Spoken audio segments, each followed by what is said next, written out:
உலகத்தாரும் மேலுகத்தாரும் புகழ்ந்து போற்றும் நாமம். உலகத்தாரும் மேலுகத்தாரும் புகழ்ந்து போற்றும் நாமம்.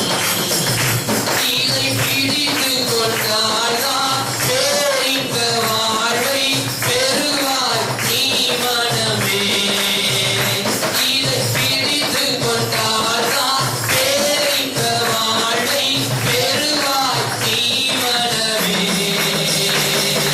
தேனி மயிலும் இயேசுவின் நாமம் தூய மதுரமாமே. தேனி மயிலும் இயேசுவின் நாமம் தூய மதுரமாமே. அதை தேடியே நாடி ஓடியே வருவாய் திருச்சபையானோரே. அதை தேடியே நாடி ஓடியே வருவாய் திருச்சபையானோரே. தேனி மயிலும் இயேசுவின் நாமம் தூய மதுரமாமே. உலகத்தாரோ மேலுகத்தாரோ புகழ்ந்து போற்றும் நாமே. உலகத்தாரோ மேலுகத்தாரோ புகழ்ந்து போற்றும் நாமம். இதை பிடித்து கொண்டால்தான் பேரின்ப வாழ்வை பெறுவாய் நீ மனமே. இதை பிடித்து கொண்டால்தான் பேரின்ப வாழ்வை பெறுவாய் நீ மனமே.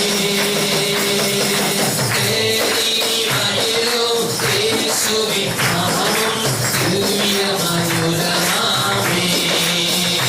ஓ தேனி மயிலும் இயேசுவின் நாமம் தூய மதுரமாமே. அதை தேடியே நாடி ஓடியே வருவாய் தினமும் நீ மனமே. அதை தேடியே நாடி ஓடியே வருவாய் தினமும் நீ மனமே. தேனி மயிலும் இயேசுவின் நாமம் தூய மதுரமாமே.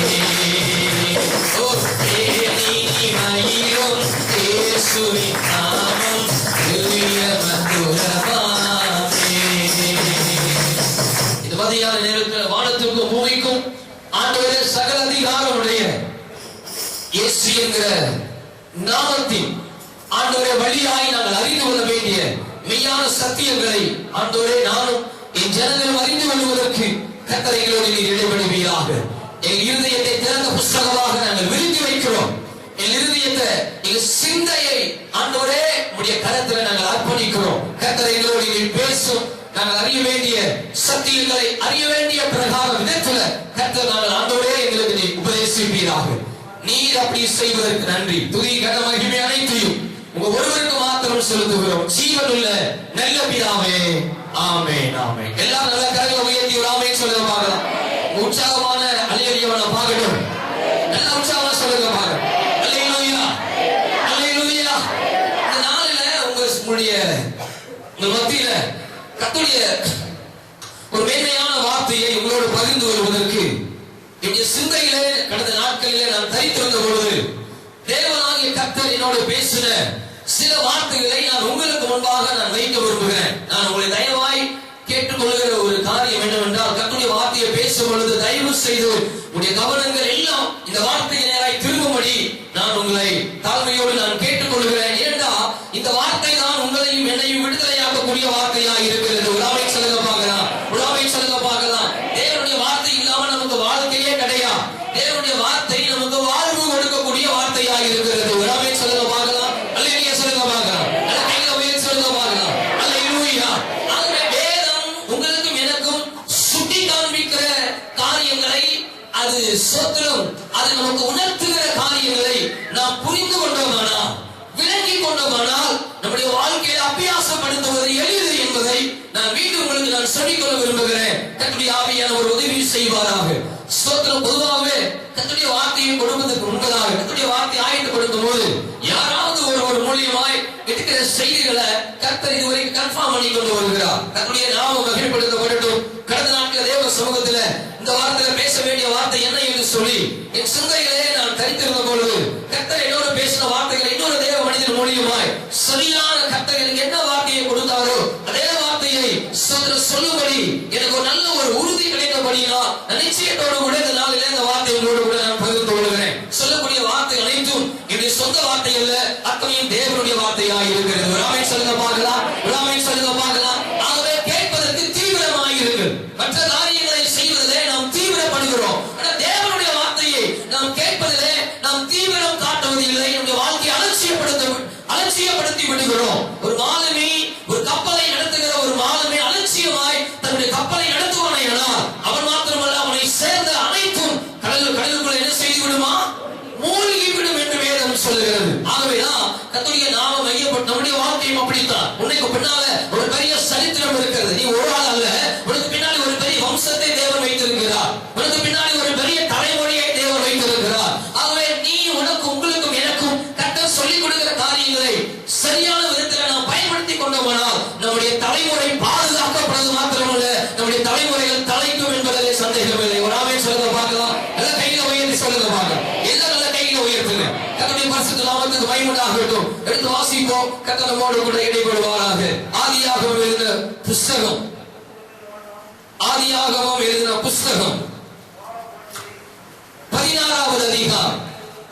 ஆதியாகமம் 16வது அதிகாரம்.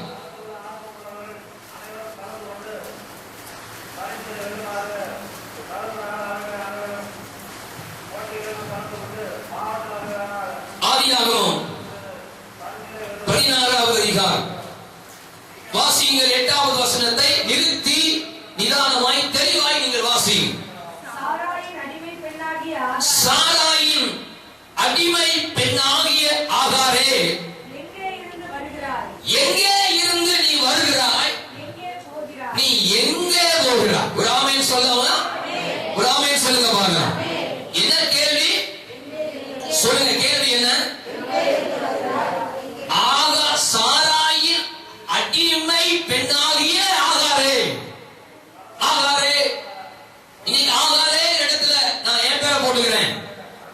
ஆகாரே இடத்துல நீங்க உங்களுடைய பெயரை போடுங்க. இந்த காலையில தயவாய் நான் உங்களுக்கு சொல்லிக் கொள்கிற வார்த்தை, சாராயின் அடிமை பெண்ணாகிய ஆகார் என்று சொல்லி ஆண்டவர் ஆகாரை அழைத்தார். ஆகாரை தேவன் அழைத்தார். சாராயின் அடிமை பெண்ணாகிய ஆகாரே. எல்லா எகிப்தினுடைய அடிமைகளையும் தேவன் பெயர் சொல்லி அழைத்தது இல்லை. எகிப்தில் இருந்த எல்லா ஜனங்களையும் தேவன் பெயர் சொல்லி அழைத்தாரா? இல்லவே இல்லை. இங்க ஆகார் வேதம் சொல்லுது அவர் அடிமை பெண். அவள் எகிப்து தேசத்தால் ஆகிய அடிமை பெண். ஒரு ஆமென் சொல்லுங்க பார்க்கலாம். ஒரு ஆமென் சொல்லுங்க பார்க்கலாம். நல்லா கவனமா நீங்க கவனிங்க. ஸ்நேகா இங்க கவனிங்க. எல்லாம் இங்க கவனிங்க. எல்லாரும் உங்க கவனம் எல்லாம் இங்க இருக்கணும். ஆண்டவர் ஆகாரை அழைக்கிறார். சாராயின் அடிமை பெண். அவளை அழைக்கும் பொழுதே ஆகார் என்று அழைக்காமல் என்ன அழைக்கிறாரா? சாராயினுடைய அடிமை. அதை ஆபிரகாம் சொல்லும் பொழுது சொல்லுகிறார், இவள் உனக்கு கைக்குள் இருக்கிறவள் என்று ஆபிரகாம் சாராள் இடத்துல பிற்பாடு சொல்லுகிறார். இந்த ஆகார் சாராளுடைய கைக்குள் இருக்கிறவள் என்று வேதம் சொல்லுகிறது. காரணம் அவள் ஒரு அடிமை. ஒரு ஆமென் சொல்லுங்க பார்க்கலாம். அவள் யார்? யார் அடிமை? ஆகார் ஒரு அடிமை. சாராள் அடிமை இல்ல, ஆகார் அடிமை. அல்லேலூயா. கர்த்தருடைய பரிசுத்த நாமத்துக்கு மகிமை உண்டாகட்டும். கர்த்தர் எல்லா எகிப்தினுடைய பெண்களையும் எகிப்தினுடைய ஜனங்களையும் தேவன் பெயர் சொல்லி அழைக்கவில்லை. ஆனா இந்த ஆகாரை தேவன் அழைக்கிறார். என்ன அழைக்கிறார்? ஆகாரை அழைத்து ஆகார பார்த்து அவருக்கு சொல்றாரு, ஆகாரே ஆகாரே நீ எங்க இருந்து வர்ற? எங்க போற?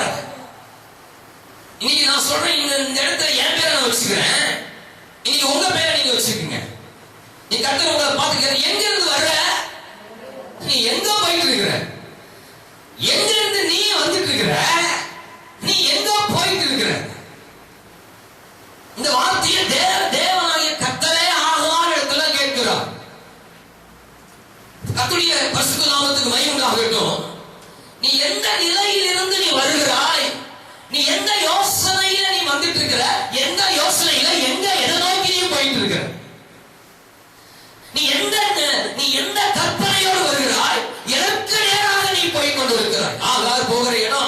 தேவனுக்கு தெரியாமல் என்றெல்லாம் ஒன்றும் இல்லை. ஒரு ஆமென் சொல்லுங்க பார்க்கலாம். ஆதாமே நீ எங்கப்பா இருக்க? அவருக்கு தெரியாதா என்ன? அவருக்கு தெரியும், ஆண்டவருக்கு தெரியும். ஆதாமுக்கு ஆதாம் நீ எங்க இருக்க அப்படின்னா ஆண்டவருக்கு தெரியாம இல்ல, அவன் என்ன சொல்றான், அவன் நிலையை அவன் சொல்லுகிறானா, அவன் குறையை ஒற்றுக்கொள்ளுகிறானா, அவன் தோல்வியை ஒத்துக்கொள்ளுகிறானா, அவனுடைய பாதிப்பை ஏற்றுக்கொள்ளுகிறானா, அவனுடைய வேதனையை அவன் உணர்கிறானா, எல்லாம் இந்த வார்த்தையிலே அடங்கி இருக்கிறது. ஒரு ஆமென் சொல்லுங்க பார்க்கலாம். அல்லேலூயா சொல்லுங்க பார்க்கலாம். அல்லேலூயா. ஆதாமே நீ எங்கப்பா இருக்க?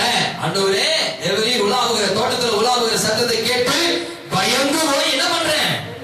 ஒளிஞ்சிருக்கிறேன். ஆண்டவர் கேட்டாரு சாத்தான, ஏப்பா சாத்தான் எங்கப்பா இருந்து வரல? யோபுவினுடைய வீட்டுல இந்த வார்த்தையை கேட்கிறாரு. யாரை பார்த்து கேட்கிறாரு? சாத்தான பார்த்து ஆண்டவர் கேட்கிறாரு. யோபுவினுடைய வீட்டுல ஆண்டவர் இருக்கிறாரு. தேவ சன்னதியில சாத்தான வந்து இருக்கிறான். சாத்தான பார்த்து கேட்டாரு, சாத்தானே நீ எங்க இருந்து வர? நல்லா கவனிக்கணும். நீங்க எங்க இருக்கிறீங்க, நான் எங்க இருக்கிறேன். அவர் கேட்கக்கூடிய ஒரு கேள்வி, நீ எங்க இருந்து வர்ற, நீ எதை நோக்கி போயிட்டு இருக்கிற? ஏன்னா நீ எங்க இருந்து வரணும் எனக்கு தெரியல, நீ எங்க போறணும் எனக்கு தெரியல. எனக்கு தெரியுது, உனக்கு தெரியல. அதனுடைய அர்த்தம் அவர் உணர்த்துகிற ஒரு காரியம், அவர் சொல்லுகிற ஒரு காரியம், நீ எங்க இருந்து உனக்கு தொடக்கமும் இல்ல, உனக்கு முடிவும் கிடையாது, உனக்கு ஆரம்பமும் இல்ல, உனக்கு முடிவுமே இல்ல. ஆகார பார்த்து தேவன் கேட்கிறார். ஆகார் ஒரு சாதாரண ஒரு அடிமை. ஆகார் ஒரு அடிமை பெண்ணா இருந்தாலும் ஆகார் ஒரு சாரலுடைய வீட்டுல இருக்கிறப்ப ஆகார கூப்பிடல. தேவன் கூப்பிட்டாரா? இல்ல இல்ல இல்ல இல்ல. ஒரு குறிப்பிட்ட சம்பவம் நடந்ததுக்கு அப்புறம் தான் ஆகார் போறாங்க. அப்ப ஆண்டவர் இடைவிடுகிறார். ஏன்னா நமக்கு தெரியும், ஆபிரகாமினுடைய வித்து ஆகாருக்குள் இருக்கிறது. வார்த்தை நம்ம ரொம்ப நல்லா கவனிக்கணும். நல்ல ஒரு சத்தியத்தை ஆண்டவர் இந்த வார்த்தையை ஆண்டவர் எழுதி வச்சிருக்கிறார். நம்முடைய தடுமாற்றத்தை தேவனுக்கு எழுதி வச்சிருக்கிறார். கர்த்தருடைய பரிசுத்த நாமத்துக்கு மகிமை உண்டாகட்டும். இந்த சாராள் ஆகார், இந்த ரெண்டு பேருடைய இந்த ஆபிரகாம், இவங்க லைஃப்ல தேவன் ஆபிரகாம ஒரு பெரிய தரிசனத்தோடு ஆண்டவர் ஆபிரகாம அழைத்து இருந்தாலும், ஒரு பெரிய சித்தத்தோடு தேவன் ஆபிரகாமை அழைத்து இருந்தாலும், தேவ சித்தம் இல்லாத ஒரு காரியம் ஆகாருடைய வாழ்க்கையில சாராள் மூலியமாய் நடைபெறுகிறது. ஆகாருடைய வாழ்க்கையில யார் மூலியமா நடைபெறுகிறது? சாராள் மூலியமாய் நடைபெறுகிறது. தேவ சித்தம் இல்லாத ஒரு காரியம் எங்க போய் முடியும்? தேவன் அனுமதிக்காத ஒருவனுடைய வாழ்க்கை எங்க போய் முடியும்? அதனுடைய தொடக்கம் எப்படி, அதனுடைய முடிவு எப்படி, அதனுடைய பாதிப்பு எப்படி என்பதைத்தான் தேவன் இந்த நாட்களில் நம்மோடு கூட அவர் பேசுவதற்கு தீவிரமாக இருக்கிறார் என்பதை நான் உணர்கிறேன். கர்த்தருடைய பரிசுத்த நாமத்துக்கு மகிமை உண்டாகட்டும். நான் ஒரு வார்த்தையை திரும்ப திரும்ப சொல்றேன் அப்படின்னா அதனுடைய வார்த்தை அங்க விஷயம் இருக்குது. அது திரும்ப திரும்ப அந்த வார்த்தைக்குள்ள நீங்க கவனத்துக்கு வரணுங்கிறதுக்காக நான் அந்த வார்த்தையை சொல்லுகிறேன். இயேசு கிறிஸ்து இந்த பூமியில அவர் உபதேசித்த பொழுது அவர் அடிக்கடி சொல்லுகிற வார்த்தை, காதுள்ளவன் எவனோ, அடிக்கடி சென்டென்ஸ் முடிக்கும் போது சொல்லிட்டே இருந்தாரு காதுள்ளவன் எவனோ, காதுள்ளவன் எவனோ. அப்ப நல்லா கவனிக்கணும் இந்த வார்த்தை. இந்த சத்தியத்தை நம்ம நல்லா கவனிக்கணும். நீ எங்க இருந்து வர்ற, நீ எங்க போயிட்டு இருக்க, உன்னுடைய பிளான் என்ன? இன்னைக்கு ஒண்ணுங்க என்னையும் பார்த்து கத்துக்க, உன்னுடைய பிளான் என்ன? எந்த நிலையில, எந்த யோசனையில இன்னைக்கு நீ உட்கார்ந்துட்டு இருக்கிற? உன் வாழ்க்கையை குறிச்சு, உன் எதிர்காலத்தை குறிச்சு நீ எந்த யோசனையில, எந்த பிளான்ல நீ இன்னைக்கு உட்கார்ந்துட்டு இருக்கிற? மனுஷன்ல கர்த்தரே இன்னைக்கு உன்னோடு கூட அவர் இடைப்படுகிறார். உன்னோடு என்னோட கர்த்தர் இன்னைக்கு இடைப்படுகிறார். உங்களோடு மாத்திரமல்ல, என்னோடு சேர்த்து அவர் இடைப்படுகிறார். அவர் நம்மோடு சேர்த்து அவர் இடைப்படுகிறார். நான் போகிற வழி சரி என்று நான் நினைத்துக் கொண்டிருக்கிறேன். என்னுடைய முடிவுகள் சரி என்று நான் நினைத்துக் கொண்டிருக்கிறேன். நான் போகிற பாதை சரி என்று நான் நினைத்துக் கொண்டிருக்கிறேன். இந்த வார்த்தை ஆகார் கேட்கல, இந்த வார்த்தை ஆபிரகாம் கேட்கல. தேவனாகிய கர்த்தர் ஆகார பார்த்து கேட்கிறார், நீ எங்க போற, நீ எங்க போற? ஏன்னா ஆபிரகாமுடைய வித்து ஆகாருக்குள்ள இருக்குது. அதனால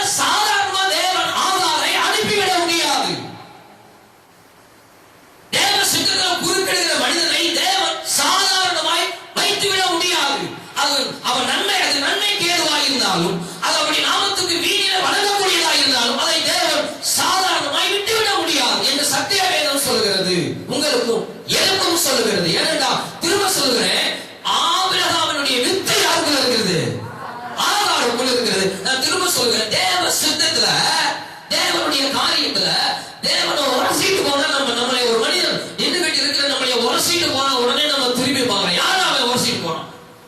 இதாவது அறிவுக்குதான் ஒரு உணர்வு இல்லையா? அப்ப தேவ சித்தத்துல, தேவனுடைய வழியில, தேவனுடைய பிளான்ல அதற்கு இடையூறாக ஏதாவது நடக்குமானால் உடனே தேவனை அதை அவர் காண்கிற மாத்திரமல்ல, அதனுடைய காரியங்களில் அவர் க்ளோஸ் ஆகி அவர் செயல்படுகிறவராய் இருக்கிறார். அவர் அதில் நுழையிடுகிறவராய் இருக்கிறார். ஆபிரகாம் ஒரு வேளை நுழைய முடியாமல் இருக்கலாம், சாராள் ஒரு வேளை நுழைய முடியாமல் இருக்கலாம். ஆனால் யார் நுழைவா? தேவன் நுழைவா.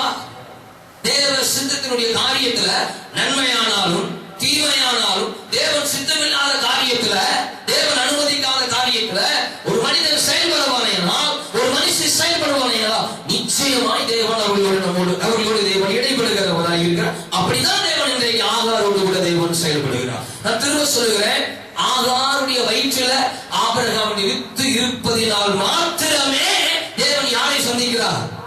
ஆகாரை தேவன் சந்திக்கிறார்.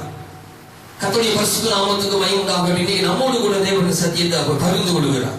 ஆகவே நான் தெளிவுள்ளவனாய், ஸ்தோத்திரம், தெளிவான நிச்சயமானவனாய் இந்த சத்தியத்தை உங்களோடு கூட நான் பகிர்ந்து கொள்வதில் நான் உற்சாகம் உள்ளவனாய் இருக்கிறேன்.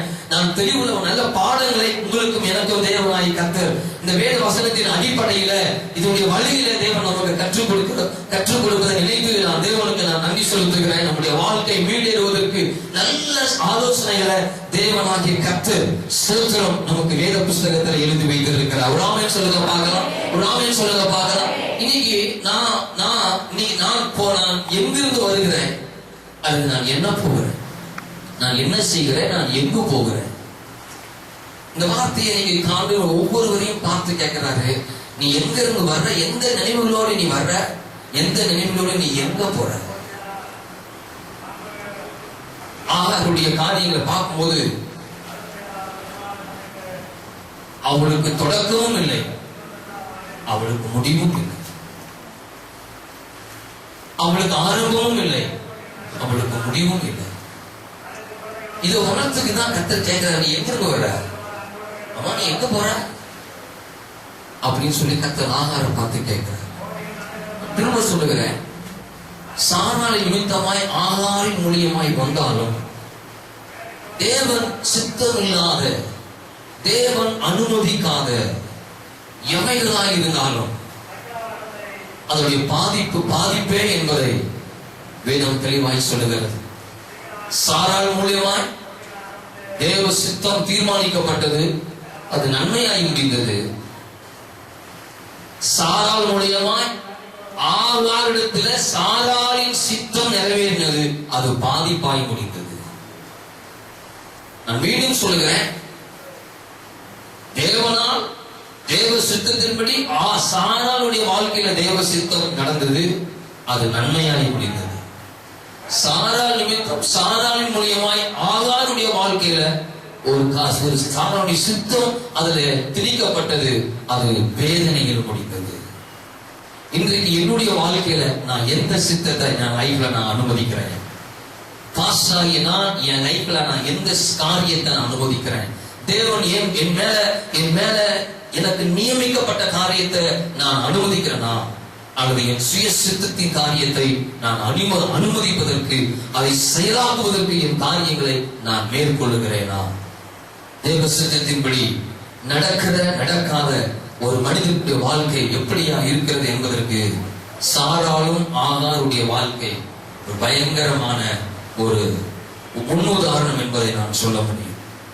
யார் இந்த ஆகார், யார் இந்த சாராள்? சாராள் ஆகாரை குறித்து வேதம் சொல்கிறது, அவள் எகிப்தின் அடிமை பெண். சாராள் ஆகாரை சொல்லும் பொழுது அந்த போர் வேடோட கர்த்தர் சொல்றார், சாராயின் அடிமை பெண் ஆகிய ஆகாரே என்று சொல்லி தேவன் அதை அவளுடைய கோட் வேட சொல்லி அவன் அழைக்கிறத பார்க்கலாம். ஆபிரகாமுக்கு சாராளுக்கு தேவனாய் கர்த்தர் நல்ல ஒரு பெரிய தரிசனத்தை அவங்க மேல வச்சிருந்தார், நமக்கு தெரியும். அதனுடைய பரிசுத்த நாமத்துக்கு மகிமை உண்டாகட்டும். எடுத்து வாசிக்கலாம். ஆதியாகமம் 12வது அதிகாரம் உற்சாகம் எடுத்து வாசிங்களா, நல்ல சத்தியங்களை தேவன் நமக்கு இந்த வேத புஸ்தகத்தில் எழுதி வைத்திருக்கிறார். ஆதியாகமம் 12 1, 2, 3 வசனத்தை வாசிங்க.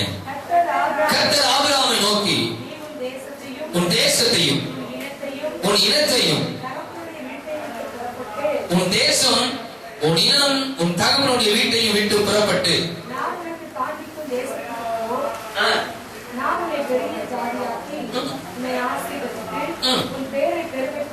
ஆபிரகாமுக்கு கர்த்தர் பேசும்போது சொன்ன வார்த்தைகளை நல்லா நம்ம கவனிச்சுக்கலாம். ஆகார்கிட்ட பேசும்போது கர்த்தர் கொடுக்கிற வார்த்தைகளை நல்லா கவனிக்கலாம், நல்லா கவனிக்கலாம். தேவ சித்தத்தின் வழி நடக்கிற காரியத்துல கர்த்தர் சொல்லுகிற வார்த்தை எப்படி இருக்குது, தேவ சித்தம் இல்லாத காரியத்துல அதுக்குரிய இடத்துல கர்த்தர் பேசும்போது கையாளுகிற வார்த்தைகள் எப்படி இருக்கிறது என்பதை நம்ம நல்லா கவனிக்க முடியும். இங்க கர்த்தர் சொல்றாரு ஆபிரகாமை பார்த்து, உன் தேசம், உன் இனத்தையும், உன் தகப்பன் வீட்டையும் விட்டு புறப்பட்டு நான் காண்பிக்க தேசத்துக்கு போ. உன்னை பெரிய ஜாதி, உன்னை ஆசீர்வதித்து பெயரை நான் என்ன செய்வேன் சொல்லுங்க, என்ன செய்வேன்? உன் பெயரை நான் என்ன செய்வேன்? நான் பெருமைப்படுத்துவேன். சொல்லுங்க பாக்கலாம். ஐயா, பெருக பண்ணுவது வேற, பெருமைப்படுத்துவது வேற. ஒரு ஆமென் சொல்லுங்க பாக்கலாம். சிஸ்டர், பிரதர்ஸ், பெருமைப்படுத்துறது வேற, பெருக பண்ணுகிறது வேற. ரெண்டையும் ஒண்ணா நம்ம நினைச்சிட கூடாது. இங்க ஆண்டவர் ஆபிரகாமுக்கு சொல்லும்போது சொல்லுடைய இனம் எல்லாத்தையும் விட்டு புறப்பட்டு நான் காண்பிக்கிற தேசத்துக்கு நீ போ. தம்முடைய திட்டத்தை, தரிசனத்தை கர்த்தர் ஆபிரகாம்கிட்ட சொல்றார், ஷேர் பண்றார். மிக கவனமா அவர்கிட்ட சொல்றார் ஆபிரகாம்கிட்ட. ஆண்டவர் சொல்ற பெரிய காரியம், உன்னை என்ன செய்ய போறேன்? பெரிய ஜாதி. ஜாதி அப்படின்னா பிரிவெல்லாம் ஒண்ணும் கிடையாது. வேத புஸ்தகத்துல ஜாதி என்கிற வருகிறத்துல என்ன அர்த்தம்னா ஜனம். பெரிய ஜாதி ஆகிற அப்படின்னா அது ஜனம் என்று பொருள். அதுக்கு நம்ம ஊர்ல சொல்ற மாதிரி அந்த ஜாதி இந்த ஜாதி கிடையாது. ஜாதி என்றால் என்ன அர்த்தம்? ஜனம், ஜனத்திரள் தான் ஜாதி. இனம் என்றால் என்னன்னா சொந்த பந்தங்கள். இனம் என்றால் என்ன? சொந்த பந்தத்துக்கு தான் இனம் என்று பொருள். ஜாதி என்றால் ஜன திரட்சி, ஜன பெருக்கம், ஜன கூட்டம். இதற்கு தான் பைபிள் சொல்லுது, தேவன் கையாளுகிற காரியம் பெரிய ஜாதி என்றால் பெரிய ஜன கூட்டமாய் மாற்றுவது. இனம் என்றால் என்னதான்? இனம் என்றால் என்ன அர்த்தம்? சொந்த பந்தம். உன் இனத்தால் ஆகிய எலிசபெத் எத்தனாவது மாதம்?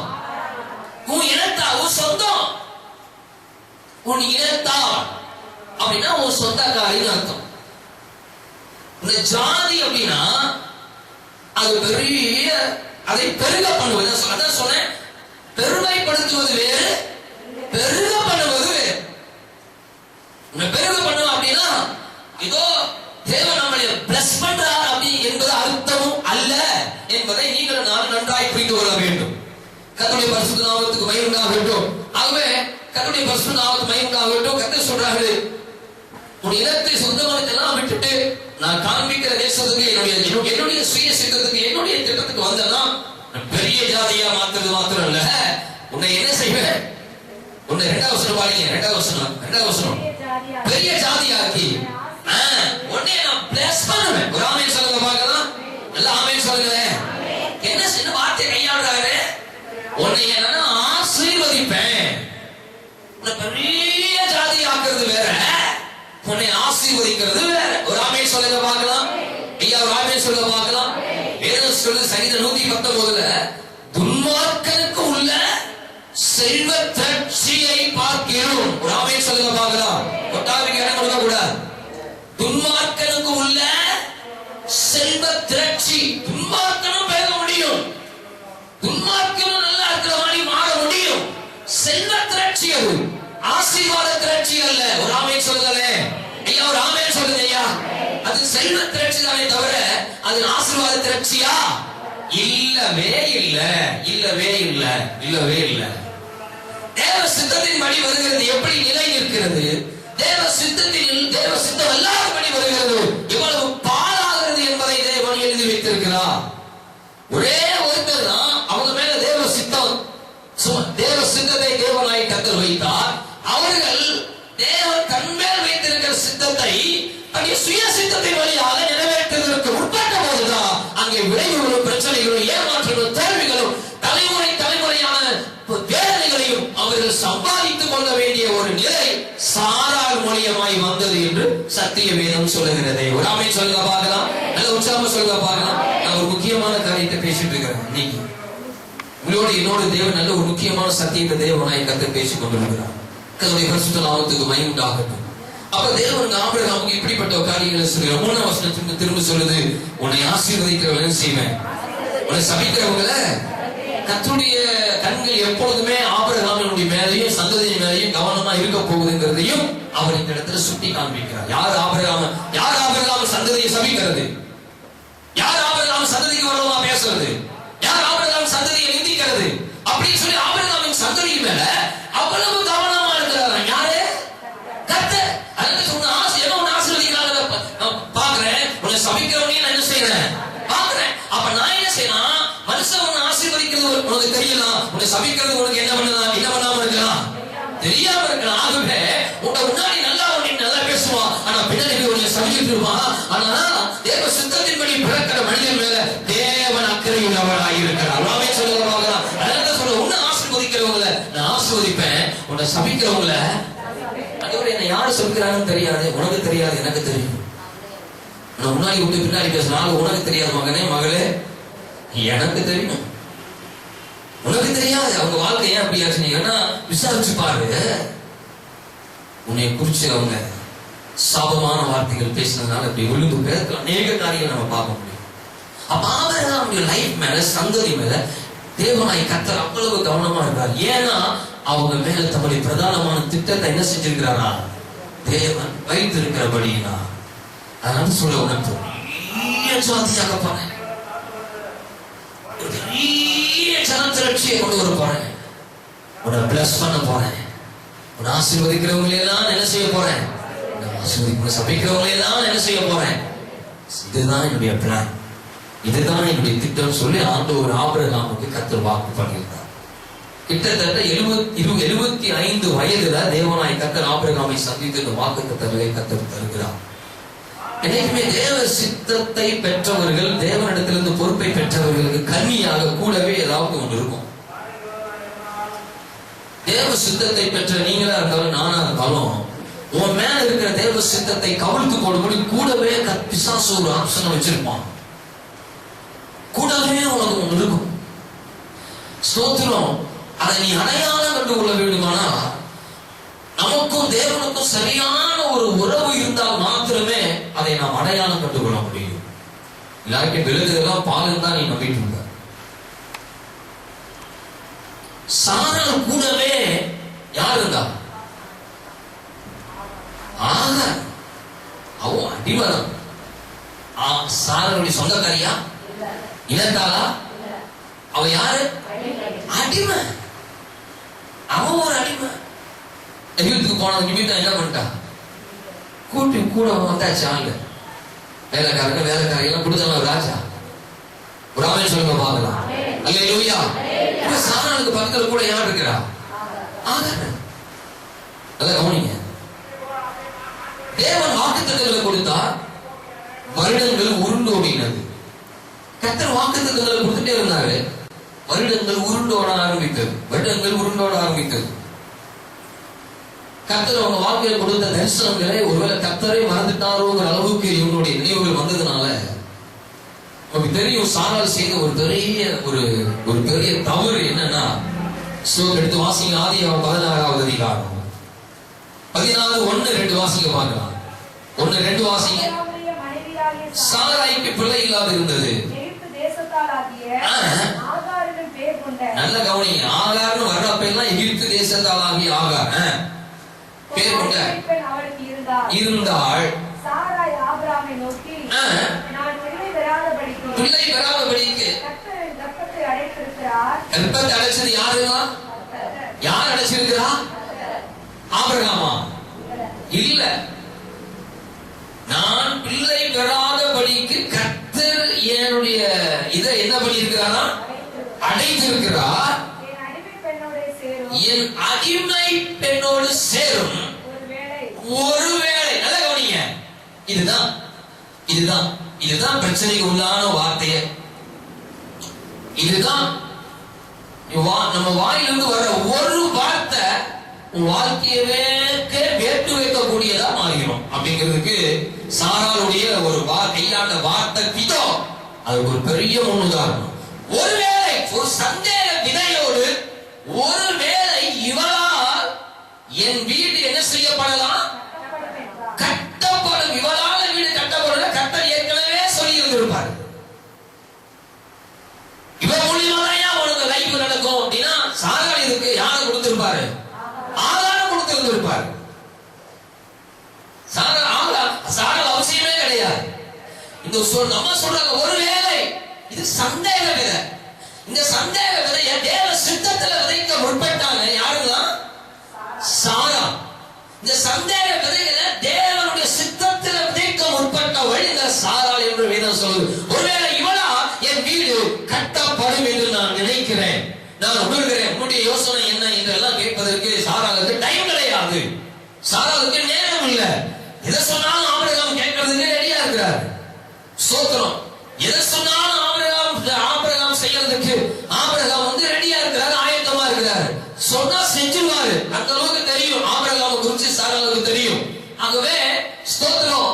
ஏன்னா பிற்பாடு ஆபிரகாம் நடந்து கொண்ட காரியங்களை பார்க்கும் பொழுது எந்த விதத்திலையும் சாராளை எதிர்த்து பேசுற மாதிரியோ சாராளத்தினுடைய காரியத்தை ஆலோசனையை சொன்ன மாதிரியோ பகிர்ந்திருக்க மாதிரியோ வேதத்துல காணப்படவில்லை என்பது ஒரு வேதனைக்குரிய ஒரு காரியம். ஆபிரகாமாய் இருந்தாலும் சரி, நல்ல படித்த தெரிந்தவனாய் இருந்தாலும் சரி, அவனும் தேவ சித்தத்தை மீறதற்கு சோத்திரம் மீற செய்ய வேண்டிய தேவனால் தீர்மானிக்கப்பட்ட காரியங்களை மீறுவதற்கு சில பலவீனங்களை உடையவனாய் இருக்கிறான் என்பதற்கு ஆபிரகாமும் ஒரு பெரிய முன்னுதாரணமாய் இருக்கிறார் என்று வேதம் சொல்லுகிறது. நம்முடைய பரிசுத்த நாமத்துக்கு மகிமை உண்டாகட்டும். ஒருவேளை இவளால என் வீடு கட்டப்படலாம். ஆகார் சும்மாதான் இருந்தாங்க, கூட தான் இருந்தாங்க, வேலைக்கு தான் இருந்தாங்க. ஆனா வேதம் சொல்லுது ஒருவேளை இவளால் பக்கத்துல ஆகார் இருக்கிறா, சரி இவளால என் வீடு கட்டப்படலாமே, சரி இவளை வச்சுக்கலாமே கூட, சரி இவளால எனக்கு ஒரு சந்ததி வரட்டுமே, இவளால என் புருஷனுக்கு பிள்ளைகள் பிறக்கட்டுமே அப்படின்னு சொல்லி அநேக யோசனைகளை உள்ளடக்கியவளாக, இது ஒரு நாள் 2 நாள் வந்ததில்லை, அநேக யோசனைகளை உள்ளடக்கியவளால் ஒரு நாள் அந்த எண்ணங்கள் கற்பந்தரித்து ஒரு நாள் பிரசவம் ஆயிருச்சு. கூப்பிட்டார் ஆபிரகாம், வா இவளால என் வீடு கட்டப்படட்டும். ஒருவேளை அதுதான் சந்தேக விதை, ஒருவேளை இவளால என் வீடு கட்டப்படட்டும் சொல்லி சாராள் மேற்கொண்ட காரியம் என்ன நடந்ததுன்னா வேதம் தொடர்ந்து வாசிக்க பார்க்கலாம். ஒருவேளை அவளால் என் வீடு கட்டப்படும் என்றால் சாராயின் வார்த்தைக்கு ஆபிரகாம் செவி கொடுத்தான். எந்த ஒரு வார்த்தையுமே பேசல, எந்த ஒரு வார்த்தையும் ஆபிரகாம் சாராளுக்கு கொடுங்க மறுமொழி பேசவே கிடையாது. தொடர்ந்து கீழே ஆபிரகாம் கானான் தேசத்தில் 4ஆம் வசனம் வாசிங்க. அவன் ஆகாரோட சேர்ந்த போது கர்ப்பம் தரித்தாள். அவள் தான் கர்ப்பவதியானதை கண்டபோது தன் நாச்சியாரை அற்பமாக எண்ணினாள்.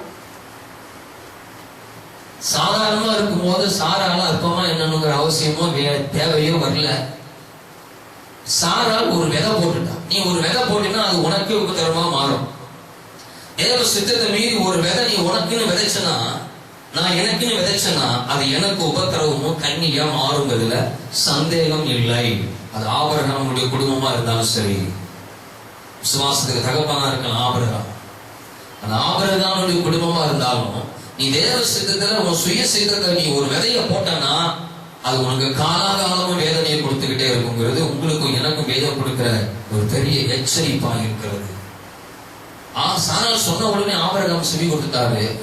அவள் கர்ப்பமான உடனே அற்பமாய் எண்ணினார்.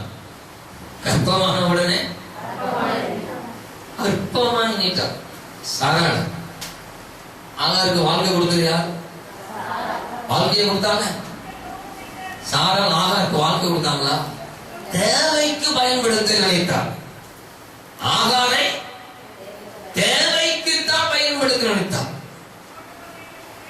சோத்திரம். மனைவியா கொடுத்தாலா மறுமனையாட்டியா கொடுத்தாலா? மனைவி வேற மறுமனையாட்டி வேற. மறுமனையாட்டி மூலியமா வருது என்னைக்குமே பிரச்சனை தான். மனைவியா இருக்கிற பிரச்சனை வந்தாலும் கரெக்ட் ஆயிரும். மறுமனையாட்டியா வருது என்னைக்கும் பிரச்சனை. பைபிள் சொல்லுது கர்த்தருடைய நாமம் மையப்படுத்தப்படட்டும். என்ன சொல்றாங்க? நம்ம அடிமை பெண்ணோட இவளோட சேரும். இவள் மூலியமா என்ன செய்யும்? இவள் என் வீடு தரிசனம் கட்டப்படும், தேவன் மேல எங்க மேல வச்ச தேவ சித்தம் நிறைவேறும் அப்படின்னு சொல்லி சாராள் ஆபிரகாமுக்கு சொல்ல நடந்தது என்ன? அவள் கர்ப்பமான உடனே சாராள் எங்க அம்மா எப்படி எண்ணினாங்களா? அற்பமாய் எண்ணினார். தொடர்ந்து 5வது வசனம் வாசிங்க. அப்பொழுது சாராள் நோக்கி, எனக்கு ஒரு அநியாயம் வந்துருச்சு. இதோ கேட்டீங்களா? இங்க வாங்க, முதல்ல வந்து உட்காருங்க என் பக்கத்துல. நம்ம வீட்டுல ஒரு அநியாயம் நடந்திருக்குது. என்ன அநியாயமா? சொல்லுமா அநியாயம் கேட்கிறாரு. யாரு? ஆபிரகாம். என்னமா? என்ன ஆபிரகாம் கூப்பிட்டா உடனே வர, அவர் உடனே செவி கொடுக்கிற மனசுல அதனால ஆபிரகாம கூப்பிட்டாங்க. வாங்க ஐயா வாங்க, நம்ம வீட்டுல ஒரு அநியாயம் நடந்திருக்குது, ஒரு செய்தி. என்னம்மா செய்தி? என்ன சொல்றாங்க? எனக்கு நேரிட்ட அநியாயம் உம்ம மேல சுமாரும். ஒரு ஆமென் சொல்லுங்க பார்க்கலாம். அல்லேலூயா. உன் சுய சித்தத்தில் எடுக்கிற முடிவு ஆரம்பத்துல நியாயமா தெரியும். நம்ம சுய சித்தத்தில் எடுக்கிற முடிவு ஃபர்ஸ்ட் நியாயமா தெரியும். அப்புறம் பிற்பாடு உன் பார்வைக்கு வரும். நீயே சொல்லுவாங்க இது அநியாயம். வேற உங்களுக்கு எனக்கும் சொல்லுது. நம்ம சுய சித்தத்துல சூழ்நிலையின் நிமித்தமா நீங்களும் நானும் எடுக்கிற சில நியாயமான காரியம் அது முடிவுல எப்படியா மாறுமா? அநியாயமா மாறும். இதை வேற யாரும் சொல்ல, ஆபிரகாம் சொல்லல. ஆபிரகாம் கூப்பிட்டு சொன்னது யாருங்க? ஐயா சாராள் ஐயா சொன்னாங்க. உங்க வாழ்க்கையில என் வாழ்க்கையில தேவனுடைய பிரதான திட்டம் இருக்கிறதுனால நம்ம தேவனுடைய சித்தம் நம்ம மேல இருப்பது நிமித்தம் நம்ம சுய சித்தத்துல நம்ம வாழ்க்கைக்கு எடுக்கிற முடிவு உனக்கு ஆரம்பத்துல நன்மையாய் தோன்றும், செல்மையாய் தோன்றும், மேன்மையாய் தோன்றும். ஆனா ஆபிரகாம் எனக்கு ஆகாரம் கொடுனாரு சொல்லுங்க. யாருதான் சொன்னது? சாராய் தான் சொன்னாங்கம்மா. அநியாயம் பார்த்தா யாரு மேல சுமரணும்? யாரு மேல சுமரணும்? சாராய் மேல தான் சுமரணும். ஆபிரகாம் நொந்து போடுறதுல அர்த்தமே கிடையாது. ஆனா அந்த இடத்துல பாருங்க, ஆபிரகாம் ஒண்ணும் பேசல. அந்த இடத்துல பாத்தீங்கன்னா ஆபிரகாம் ஒண்ணும் எதிர்த்து பேசல. இதை திட்டின மாதிரியோ பேசுற மாதிரியோ வேதத்துல சொல்லப்படல. அவங்க பேசுறதுக்கு எல்லாமே அமைதியா இருக்கிறாரு ஆபிரகாம் ஐயா. இந்த அநியாயம் எனக்கு நேரிட்ட அநியாயம் உமது மேல் சுமரும். என் அடிமை பெண் என்னுடைய மடியில கொடுத்தேன். அவள் தான் கர்ப்பவதியானதை கண்டு என்னை எப்படி எண்ணினா? என்னை அற்பமாய் எண்ணினா. ஃபர்ஸ்ட் ஆகாரை குறித்து ரிப்போர்ட் பண்றாங்க ஆபிரகாம். நல்லா கவனிங்க, நல்லா கவனிங்க, தயவு செய்து நல்லா கவனிங்க. நம்ம கவனிக்கலாம். முதல்ல ஆகாரை குறித்து ஆபிரகாம் கிட்ட ரிப்போர்ட் பண்றாங்க சாராய். இவள் என்னை அற்பமாய் எண்ணுகிறாள், இவளை நான் கவனித்துக் கொண்டு வருகிறேன். இப்படியே இருந்தானா? இப்படியே இருந்தானா? என்னைய விட்டுட்டு உங்களை கூட்டிட்டு போயிடுவான். இப்ப முதல் கர்ப்பமானதுக்கே இப்படி, இன்னும் 2வது குழந்தை பிறந்துச்சுன்னா எண்ணுகிறவள் அல்லவா இவள். இவள் எப்படிப்பட்டவள்? இவள் எண்ணுகிறவள், கணக்கு போடுகிறவள், குடும்பத்தினுடைய காரியங்களை கணக்கு போடு. ஒருவேளை தன்னுடைய குடும்பத்துக்கு நல்லது செய்ய வேண்டும் என்று அவள் நினைத்தது என்னவெல்லாம் ஒருவேளை அவள் பார்வைக்கு சரியாக இருக்கலாம். என்றால் நான் இப்படியே இருப்பது நல்லதல்ல, நான் தாயாக வேண்டும், நான் ஒருவருக்காவது நான் தாயாக வேண்டும். ஸ்தோத்திரம். என்னன்னா ரூத்துக்கு பிறந்ததுக்கு யார தாயின்னு சொன்னாங்க? அந்த ஜனங்கள் நகோமியை தான் தாயின்னு சொன்னாங்க, ரூத்த தாயின்னு சொல்லல. எந்த பெண்ணும் மலடியா இருக்க விரும்புகிறவள் அல்ல. ஒரு தாயான ஒரு அனுபவத்தை வரணும். எந்த ஒரு பெண்ணுமே தாயான ஒரு அனுபவத்தை வருவது அவளுக்கு அது மேன்மை என்று வேதம் சொல்லுது. அவன் சொல்லுங்க பார்க்கலாம், அவன் சொல்லுங்க பார்க்கலாம். தாயான அனுபவத்தில் வர்றது அவளுக்கு அது மேன்மை ஐயா, அவளுக்கு அது மேன்மை. இவள் நினைத்த குடும்ப காரியத்தை மீளேற்றி விடலாம் என்று நினைத்தது நல்லதுதான். ஆனா முறையற்ற ஒரு வழியில அவள் செயல்பட்டதுதான் தேவ சித்தத்தை அதை பாதிச்சதுனாலதான் ஸ்தோத்திரம், அதுல ஒரு கரையை ஏற்படுத்தினால்தான் அன்னைக்கு ஸ்தோத்திரம் போய் கொண்டிருக்கிற ஆகாரை தேவன் சந்திக்க வேண்டிய அவசியம் அன்றைக்கு ஆகாருக்கு ஏற்பட்டது. தேவ சித்தத்தை மீறுகிற யாரா இருந்தாலும் தேவன் அவர்களை சந்திப்பார். என் லைஃப்ல நான் அப்படி இருந்தாலும் தேவன் என்னை சந்திப்பார். என்னோட பேச வேண்டிய காரியங்களை என்னோட கூட பேசுவா, எனக்கு உணர்த்த வேண்டிய காரியம் என்னோட கூட பேசுவா, உணர்த்துவா. நான் புத்தி இல்லாம இருப்பேனே, ஆனா நான் தேவனுக்கு பயந்து என்னை காத்துக் கொள்வது என் மேல் விழுந்த கடமை. கர்த்தருடைய பரிசுத்த நாமத்துக்கு மகிமை உண்டாகட்டும். இங்க என்ன நடக்குது? எனக்கு அநியாயம் வந்துருச்சு. ஆகாரை குறித்து சாரா ஆபிரகாமை இன்வைட் பண்றாங்க. என்னை அற்பமாக அவள் எண்ணுகிறாள், அற்பமாக எண்ணுகிறாள். ஆபிரகாம் வந்து அந்த இடத்துல ஒண்ணுமே பேசணும்னு சொல்லி அந்த இடத்துல வேதம் சொல்லுது. ஆமென் சொல்ல பார்க்கலாம். கர்த்தருடைய பரிசுத்த நாமத்துக்கு மகிமை உண்டாகட்டும். ஸ்தோத்திரம். தொடர்ந்து 6ஆம் வசனத்தை வாசிக்க பார்க்கலாம். அதற்கு ஆபிரகாம் சாராயை நோக்கி, இதோ உன் அடிமை பெண் உன் கைக்குள்ள இருக்கிறா, உன் பார்வைக்கு நலமானபடி அவளுக்கு செய் என்றார். உனக்கு எது நல்லதா படுதோ செய், அதை குறிச்சு என்ன பேசாத. நல்ல மனுஷன். உனக்கு எது என்ன உங்கள்ட்ட பேசினா தகராறு. நீதான சொன்னா நான் தான் சொல்லணும். கடைசியில் பல அங்க போய் இங்க போய். அதனால ஆபிரகாம் நல்ல தேவ மனுஷன் இருந்தனாலையும் அவருடைய வார்த்தையோட அணுகுமுறையை பாருங்க. அவருடைய அணுகுமுறை, நீ அமைதியா இருந்தனா அநேக வாக்குவாதம் நீ தவிர்க்க முடியும். நம்முடைய நடைமுறை தேவனோடு சரியா இருக்குமானா சில நேரத்துல நான் என்னுடைய அனுபவத்துல நான் பார்க்கிறேன், அநேக ஊழியக்காரருடைய அனுபவத்தில் நான் பார்க்கிறேன். தேவ சித்தத்தை மீறினதுக்கு உங்களோட ஐக்கியத்துல கட்டப்பட்டவர்களுக்கு கூட சத்துரு ஒரு காரணமா பயன்படுத்துவாங்க. அவர்களை பிரியப்படுத்துவதற்கு நம்ம மேற்கொள்ளுகிற காரியம் செயல்படும் போது அது இன்னும் அதற்கு அவைகள் உரங்களாய் மாறிவிடும். இன்னும் அவைகள் உரங்களாய் மாறிவிடும். ரொம்ப பெரிதாமான ஒரு காரியம். தேவ சித்தத்துல தேவனுடைய வழியில கர்த்தருடைய காரியங்களை ஒரு நாள் நம்ம விளையாடக்கூடாது. கர்த்தர் ஆகாரை பார்த்து கேட்கிறாரு, நீ எங்க இருந்து வர்ற, நீ எங்க போற, நீ எதை சாதிச்சுதான் ஓடிட்டு இருக்கிற, நீ எதை வாழ்க்கையை முடிச்சுதான் நீ ஓடிட்டு இருக்கிற, நீ நினைத்து கொண்டு போகிற காரியங்களை நீ செய்து வாழ்க்கையை வீடேற்றி விடலாங்கிற இடத்துல நீ போயிட்டு இருக்கிறியா? முடியாது மகளே, முடியாது. ஆபிரகாமுடைய வித்த, என் தரிசனத்தை பாதிக்கிற வித்து உன்னுடைய கற்பத்தில் இருக்குது. என் தரிசனத்தை பாதிக்கிற, என் நாமத்தை பாதிக்கிற பிரச்சனை உனக்குள்ள ஒண்ணு இருக்குது. ஏன்னா நீ சாராளுடைய காரியத்துல சாராள் சொன்ன வார்த்தை தேவ சித்தத்தையோடு தொடர்புடையதாய், தேவ சித்தத்தை பாதிக்கக்கூடியதாய் இருக்கிறதுனால கர்த்தர் ஆகார சந்திக்க வேண்டிய அவசியம், நிர்பந்தம் ஆண்டவருக்கு வந்ததம்மா, ஆண்டவருக்கு வந்ததையா. கர்த்தருடைய பரிசுத்த நாமத்துக்கு மகிமை உண்டாகட்டும். நீ இந்த காரியம் நடக்குது, உன் பார்வைக்கு நலமானபடி செய்யணும். அவர் தான் முடிச்சிட்டாரு. உன் பார்வைக்கு எப்படியோ நீ அப்படி செஞ்சிருமா. நான் இந்த காரியத்தை குறித்து நான் பேச வரல.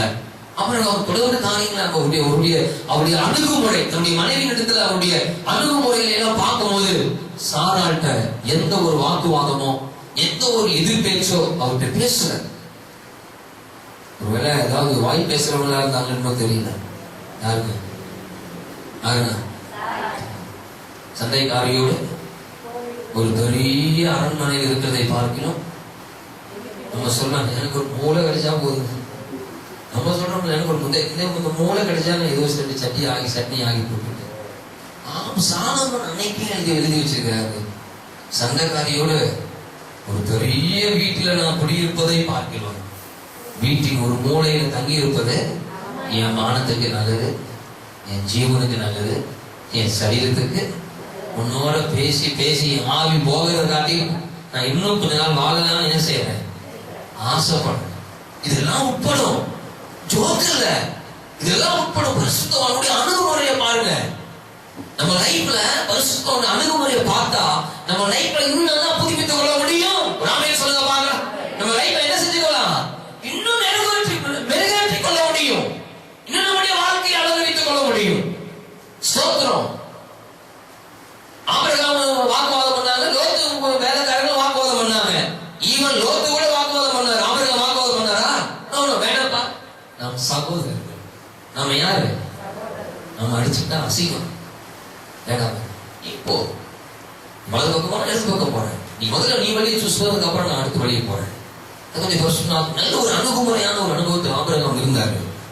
எனக்கு அநியாயம் அப்படி இப்படின்னு நம்ம சொன்னாலும் நடந்தது என்னன்னா, ஆபிரகாம் சொன்ன உடனே சாராள் செஞ்ச காரியம், சாராய் ஆகாரை என்ன செய்தாலாம், கடினமாய் நடத்தினார். வீட்டை விட்டு வெளியேறன்னு சொல்லவே கிடையாது. ரொம்ப மிக முக்கியமான காரியம். சாராள் ஆகார வீட்டை விட்டு முதல்ல வெளியே போ அப்படின்னா சொல்லவே கிடையாது. ஸ்தோத்திரம். அவள் அங்கதான் இருக்கிறா, அவள் அங்கதான் இருக்கக்கூடியவள். சாராள் எந்த நிலையிலையும் ஆகார வெளியே துரத்தணும் ஒண்ணு செஞ்சாங்க, கடினமாய் நடத்தினார்.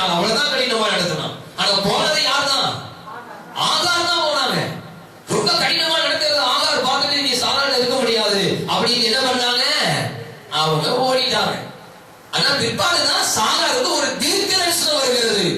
பிற்பாடுதான் ஆண்டவர் மூலியமாய் ஆகாருக்கு ஒரு தீர்க்க தரிசனம். என்ன தீர்க்க தரிசனம் அப்படின்னு சொன்னா, சோதரம் கற்பமானதை அறிந்தால் ஆகார், கற்பமானதை அறிந்தால் ஆகார் அற்பமாய் எண்ணினால் சாராளை. ஆனா ஆண்டவர்கிட்ட போகும்போது ஆண்டவர் சந்திச்சோட கொஞ்சம் ஸ்கேன் பண்ணி சொல்லிட்டார் ஆகாட்டமா, ஒரு பையன் உள்ள ஓட்ட இருக்கிறான், உனக்கு உன் கற்பத்துல யார் இருக்கா, ஒரு பையன் இருக்கிறான்னா இன்னும் இந்த அம்மா இன்னும் கொஞ்சம் இதாயிடுச்சு. யாருக்கு? ஆகார். முதல்ல கர்ப்பமானவங்க இப்ப கர்த்தர் ஒரு வெளிப்பாடு கொடுக்குறாரு, உன் கர்ப்பத்துல ஒரு குமாரன் ஒரு ஆண்மகன் இருக்கிறான் அப்படின்னு. அவருடைய வேட்கையும் அவருடைய கிரியைகளும் செயல்பாடுகளும் குணங்களும் தீவிரமடைய ஆரம்பிக்கிறது. நல்லா கவனிங்க, நல்லா கவனிங்க.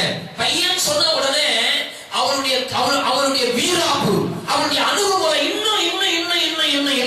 இன்னும் வா, என்னையவா நீ அடிமைப்படுத்தின, என்னையவா கடினமா நடத்தின அப்படின்னு சொல்லி தனக்கு பக்கபலமாக ஒரு ஆண்மகன் ஒருவன் வயிற்றில் இருக்கிறான் சோத்திரம் என்று சொல்லி அவளுக்குள்ள ஒரு எண்ணம் உதித்தது.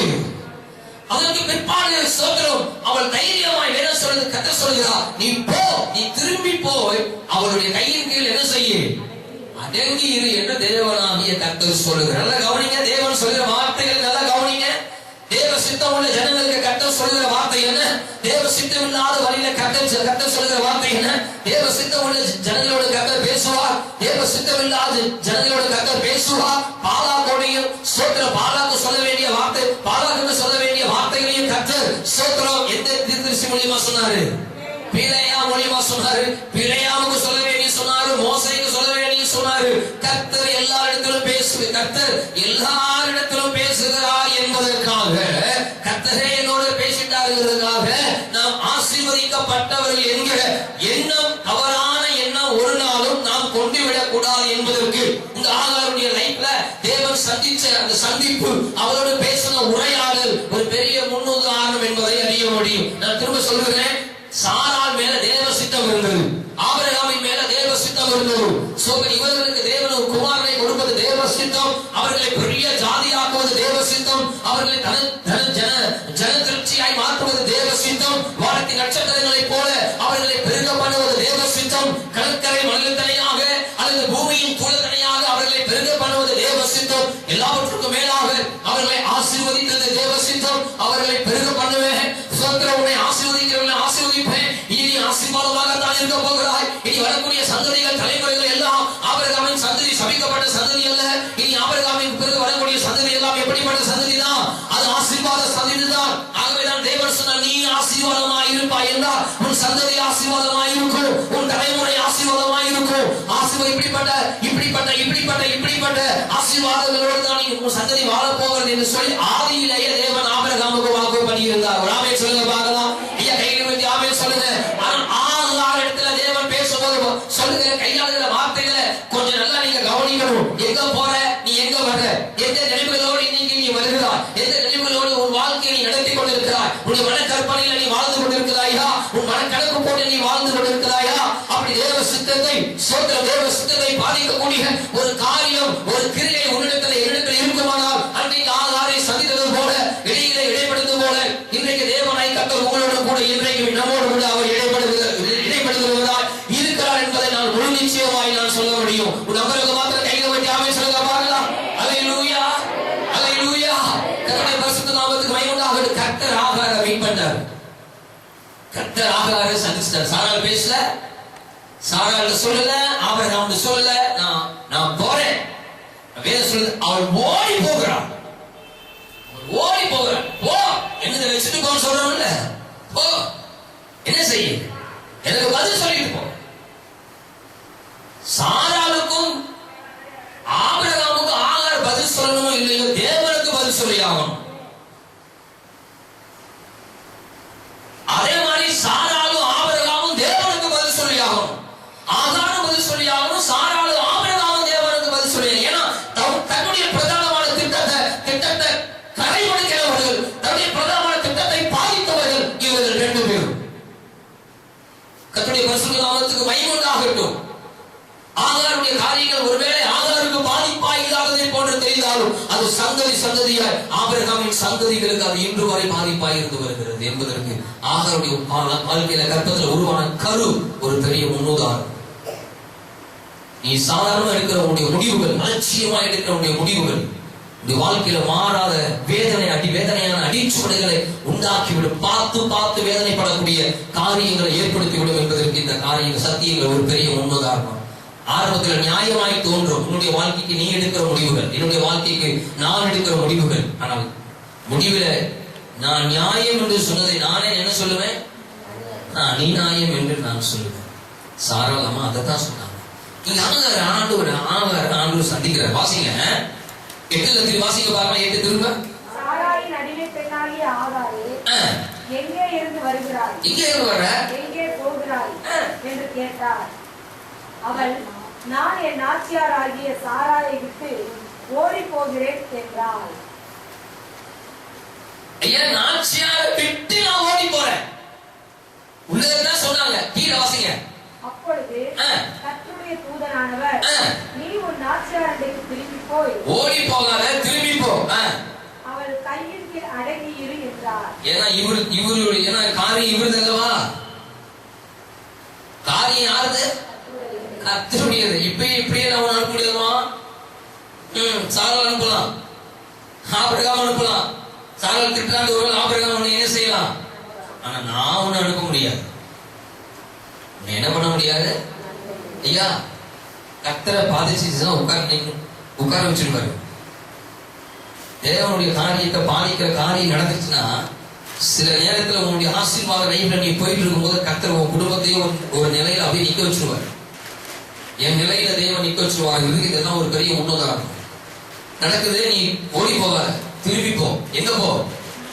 சாராள்கிட்ட போய் அவ கையில என்ன செய்ய? நீ அடங்கிரு. சொல்ற கீழே.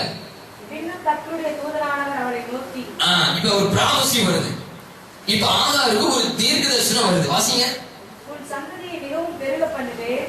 சந்ததி என்ன பண்ணுவேன்? பெருமைப்படுத்துவனா? நான் சொல்றேன், பெருக பண்றது வேற, பெருமைப்படுத்துவது வேற. உன் சந்ததியை பெருக பண்ணுவேன். அது பெருகி எண்ணி முடியாததா இருக்கும் என்றார். அதை கவுண்ட் பண்ணவே முடியாது. உன் சந்ததியை எண்ணவே முடியாதான். உன் கற்பத்துல பிறக்கிற பிறப்பை நிமித்த வரக்கூடிய சந்ததி என்ன பண்ண முடியாதான்? எண்ணவே முடியாது. இன்னும் கர்த்தருடைய தூதனானவர் அவரை நோக்கி, நீ கர்ப்பவதியா இருக்கிறாய். இன்னொரு பிராவசி வருது. நீ கர்ப்பவதியா இருக்கிற, நீ ஒரு குமாரனை பெறுவாய். நீ கர்ப்பவதியாக குழந்தையை பெற்றுதான் தீருவ. உனக்கு ஒண்ணு உருவாய், தேவ சித்தத்துக்கு விரோதமா ஒண்ணு உருவாயிடுச்சுன்னா ஒரு டெலிவரி நடந்தே ஆகும். பாவம் பூர்ணமாகும் போது எதை பிறப்பிக்கும்? அபார்ஷனாக விடவே மாட்டார். இதுலயே மனுஷன்லாம் இந்த ஸ்டேஜோடவே மனுஷன்லாம் நினைச்சா விட மாட்டாரு. அதை டெவலப் பண்ணிடுவார் அவரு. என் லைஃபா இருந்தாலும் உங்க லைஃபா இருந்தாலும் டெவலப் பண்ணிடுவார். உங்களுக்கு எனக்கும் ஒரு பெரிய எச்சரிப்பு. நீங்க நான் நிக்கிறேன், நான் உறுதியா இருக்கிறேன், நான் கடைசி வரை நிக்கணும். கடைசி வரை தேவ சித்தத்துக்கு விரோதமா என் லைஃப்ல ஒண்ணும் உருவாகாம நான் காத்துக்கணும். அது எனக்கும் என் சந்ததிக்கும் எப்படிப்பட்டதா? நல்லது நல்லது. இங்க சொல்ற, நீ திரும்பி போ, உன் ஆட்சி அடையில நீ அடங்கிடு. பெருக பண்ணுவேன், உன் சந்ததி எண்ணி முடியாதா இருக்கும். இன்னொரு பிராவசி வருது. நீ கற்பவதியா இருக்கிற. அடுத்து வாசிங்க, ஒரு குமாரனை பெறுவ. இதுதான் ஸ்கேன் பண்ணி சொல்லிட்டார். உனக்கு பையன் பிறக்க போகுது. வயதுல இருக்கு என்ன? ஒரு குமாரன். ஆனா பெண்ணா? பையன். சந்தோஷமா இருக்குமா இருக்காதா? சொல்லுங்க. ஆகாருக்கு வயிற்றுல ஒரு பையன். சந்தோஷமா இருக்குமா இருக்காது? ஒரு பெண் கற்பவதி ஆகிறாள் வைக்கல பொதுவா.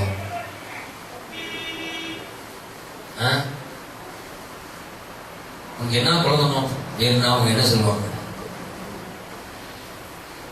என்ன சொல்லுவாங்க? பொதுவா அவங்க உள்ளத்துல ஒரு ஆசை. அவன் உரைக்கிறவனா இருந்தாலும் எனக்கு அவங்களுடைய இறுதியில் ஒரு ஆசை. என்னது? ஒரு இது பொதுவா மனுஷிக விருப்பம், மனுஷிக ஸ்பாவம். இப்ப ஆகாட்டான்னு சொல்ற ஸ்கேன் பண்ணி பாருங்க, உனக்கு யார் தர போற? ஒரு குமாரன் இருப்பான், பிறப்பான். உன் அங்கலாய்ப்பை கேட்டபடினா ஐயா பேர் கூட சொல்லிட்டாரியா? நல்லவரா கெட்டவரா? சொல்லுங்க. நல்லவரா கெட்டவரா? ஆண்டவர் நல்லவர். ஐயா இளமதி ஐயா, ஆண்டவர் நல்லவரா கேட்டவரா? நல்லவர். என்னையா வயிற்றுல இருக்கிற குமாரனையும் சொல்லி பையனும் வேற கொடுக்கும், பையன் வேறன்ட்டாரு, கூடவே பெயரையும் வச்சுட்டாரு இஸ்மாவேல். அப்பா வேலை முடிஞ்சது நமக்கு, ரைட். அப்புறம் எடுத்து பிராமசி, அவன் அவன் துஷ்டனாய் இருப்பான், அவனுடைய கை எல்லாருக்கும் விரோதமாகவும் எல்லாருடைய கையும் அவனுக்கு விரோதமாகவும் இருக்கும். எல்லாருக்கும் கிராமே சொல்லுங்க பார்க்கலாம். அடுத்த ஒரு முடிவான ஒரு தீர்க்க தரிசனம் பாருங்க. பேக்ஸ் பேக்ஸா கட்டு வைக்கிறாரு பாருங்க. நல்லா கவனிங்க. ஃபர்ஸ்ட் சொல்றாரு உன் சந்ததியை பெருக பண்ணுவேன், எண்ணி முடியாத இருக்கும். இது ஒரு பிராபசி. இரண்டாவது பிராபசி, நீ கர்ப்பவதியா இருக்கிற, வயிற்றுல என்ன பிறக்க போகுது? ஒரு குமாரன் பிறக்க போறான். ஆமா அப்படின்னு சொல்றாரு. இஸ்மவேல் பேர் வைக்கணும். இரண்டாவது பிராபசி. மூணாவது பிராபசி வருது. என்ன தீர்க்க தரிசனம்? அவன் எப்படி இருப்பான்? துஷ்டன். கடைசி ஒரு தீர்க்க தரிசனம் வருது, அவன் துஷ்டனை. நல்லவனா சொல்லுங்கம்மா, நல்லவனா? அவன் நல்லவனா வளர்வனா? இல்ல, உனக்கு துஷ்டன் தான் பிறக்க போறான். ஹலோ, கர்த்தருடைய வார்த்தையை கவனிங்க. உன் வயிற்றுல பிறக்க போறவன் துஷ்டன். யோசித்து பாருங்க. உன் வயிற்றுல பிறக்க போறவன் ஊரையே கெடுக்கிறவனா இருப்பான்னு யாருக்காவது ஒரு சொன்னா தீர்க்க சொன்னா எப்படி இருக்கும்? தீர்க்க சொன்ன மாதிரி உன் வயிற்றுல நீ பிறக்க ஒரு பாம்பல் பையனை பிறக்க போற, அவன் ஊரையே கெடுக்க போறாங்க. எல்லாரும் சேர்ந்து அவனை உதைக்க போறாங்க. ஆனா அவனும் உதைப்பான். அவன் எல்லாரும் சேர்ந்து மகனை உதைக்க போகுதுன்னு சொன்னா எப்படி இருக்கு அவங்களுக்கு? நீங்க யோசித்து பாருங்க. இன்னைக்கு நம்ம பிராக்டிகலா நம்ம யோசித்து பார்க்கலாம். உன்னுடைய வயிற்றுல ஒரு குமாரன் பிறக்க போறான், அவன் துஷ்டனா இருப்பான், மகா மோசமானவன், கேடு கட்டவன், உருப்படாதவன், ஊரை கெடுக்கிறவன், எல்லாருக்கும் விரோதமான அவன் கை இருக்கும், எல்லாரும் அவனுக்கு விரோதமா இருப்பாங்க, அவன் விரோதமா தான் குடியிருப்பான். இது நல்ல செய்தியா கெட்ட செய்தியா? சொல்லுங்க. கெட்ட செய்தின்னு சொல்றவங்க கையை தூக்குங்க. இது கெட்ட செய்தியா? நீங்க பயப்படாதீங்க. நீங்க சொல்றது கவரா இருக்குமா ரைட்டா இருக்குமா வேண்டாம். உங்க நாலேஜுக்கு என்ன வரும்? மற்றவங்க தூக்குறாங்க இல்லையா தயவுசெய்து பார்க்காதீங்க. உங்க நாலேஜ் என்னன்னு நான் பாக்குறேன், ஏன் நாலேஜ் என்னன்னு கத்தர் பாக்குறாரு. ஆண்டவர் ஆகாருக்கு சொன்ன இந்த வார்த்தை நல்ல வார்த்தையா அல்லது கெட்ட வார்த்தையா? நல்ல வார்த்தைன்னு சொல்றவங்க மாத்திரம் கையை உயர்த்துங்க.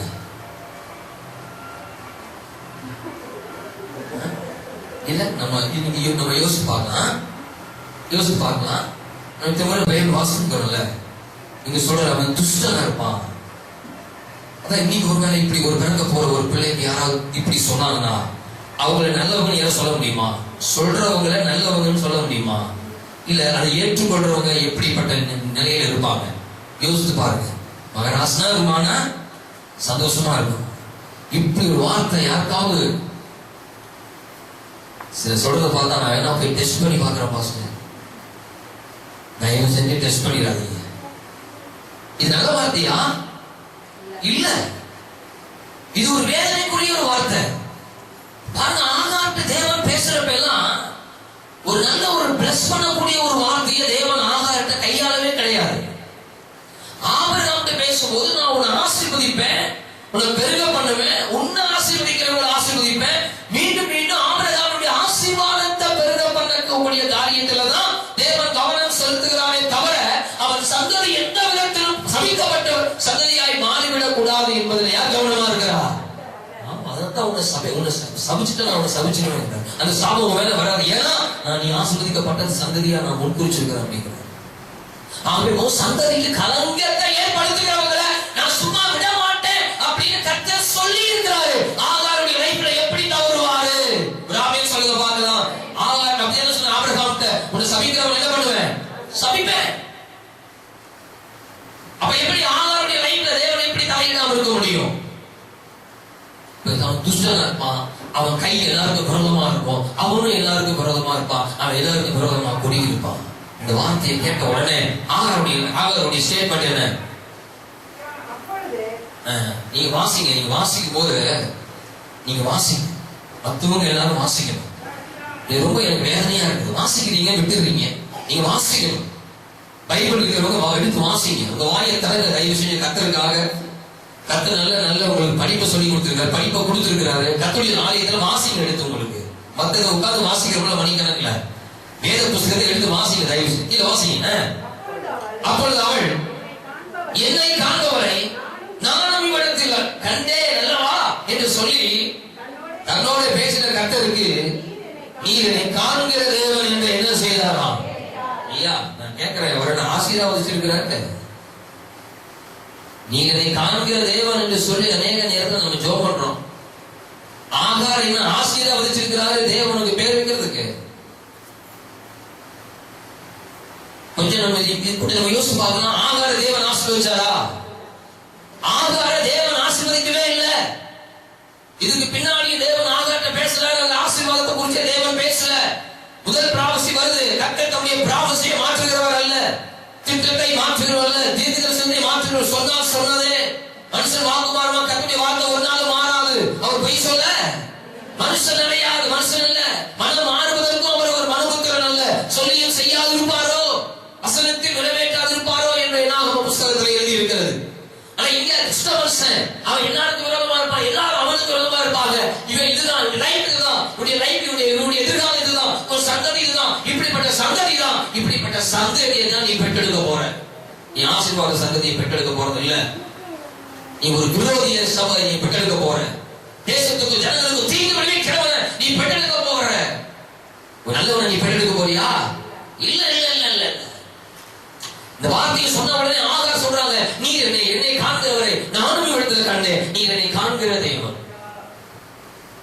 இப்படிப்பட்ட ஒரு கிரியைகளை, இப்படிப்பட்ட மனுஷனையா நான் பெற்றெடுக்க போறேன். ஆண்டவரே, ஆண்டவர் காயின தேவன் சபிச்ச உடனே நீ இட்ட தண்டனை ரொம்ப கடினமானது, நீ இட்ட தண்டனை ரொம்ப என்னால் தாங்க முடியாது, தயவு செய்து இந்த தண்டனையை கேன்சல் பண்ணுங்க ஆண்டவரே சொல்லி ஆண்டவர்கிட்ட காயின் என்ன செய்தாரு? கெஞ்சினா. ஆவேல காயின் கொண்டுட்டாரு. நல்லா இருந்தது. தேவன் என்னை ஆசீர்வதிக்க, தேவன் என்னை ஆசீர்வதிக்காம போனாலும் பரவாயில்ல, அவரால் நான் தண்டிக்கப்பட்டு விடக் கூடாது என்பதில், தனக்கு வருகிற தேவனால் வருகிற எந்த பாதிப்பையும் நான் அனுமதிக்க கூடாது என்பதில் காயின் கவனமாக இருந்தான். ஆகவே தான் தேவனால் வந்த அந்த தண்டனைக்குரிய வார்த்தையை கேட்ட உடனே, வேண்டாம் ஆண்டவரே, நீ இருக்க தண்டனை நான் சகிக்க முடியாது, என் தலைமுறையில் இப்படிப்பட்ட ஒரு வேதனையை நான் சம்பாதித்து விட, அப்படிப்பட்ட தலைமுறைக்கு நான் உட்பிலாவா இருக்க விரும்பவில்லை, என்னை மன்னியும். அவர் சொன்ன, ஆண்டவரே இதை சகிக்க முடியாது, வேண்டாம், இந்த தண்டனையை கர்த்தர் கொடுத்த தீர்ப்பை புறக்கணித்தால் காயின். தேவனால் வருகிற தண்டனை எப்படிப்பட்டது என்பதை காயின் அருகவழியினால்தான் சோத்திரம் அவன் அந்த உடனுக்கு உடனே தீர்வு காணுகிறான். புத்தி உள்ளவனுக்கு அதுதான் அடையாளம், புத்தி உள்ளவனுக்கு அதுதான் அடையாளம். சொல்லுகிற பொழுது உடனே சாரி என்னை மன்னியும் என்று ஒருவன் சொல்லுவானால் அவன் தன் ஜீவியத்தை மாத்திரமல்ல, தன் தலைமுறையை காத்துக் கொள்கிறவனாய் இருப்பான். கற்பாணி மேல் கட்டப்பட்ட புத்தியுள்ள மனுஷனுக்கு மனுஷிக்கு ஒப்பானவனாய் இருப்பான். ஆனா ஆகார தேவன் ஆசீர்வதிக்கவே கிடையாது. ஆகார ஆசீர்வதிக்கல, அவன் துஷ்டதான், இப்படிதான் இருப்பான். அதுதான் சொன்னார். ஆனா இந்த அம்மா என்ன சொல்றாங்க? நீர் என்னை காண்கிற தேவன். தேவனுக்கு இப்படிப்பட்ட சந்ததியை நான் பெற்றெடுக்கவே கூடாது என்பதற்குரிய வழிகளை யார் தேடல? தேடவே இல்லை. உங்களை குறிச்சு கர்த்தருடைய வார்த்தை விரோதமா நமக்கு வருதுன்னு சொன்னா உடனே அதுக்கு நம்ம ரிலீஃப் ஆகும். அதனால வரக்கூடிய பாதி பயணமா இருக்கும். அதுக்கு வேதத்தில் அநேக சான்றுகள் நமக்கு கொடுக்கப்பட்டிருக்குது. ஒண்ணு வேண்டாம், ஒரு ஃபார் எக்ஸாம்பிள், ஆரம்பத்துல நியாயமா தோன்றினது அவளுக்கு அநியாயமா உடனே தெரியலையா? தெரிஞ்சதா இல்லையா? தெரிஞ்சது. கர்த்தருடைய பரிசுத்த நாமத்துக்கு மகிமையுண்டாகட்டும். ஆகார் கூப்பிட்டு சொன்னான்,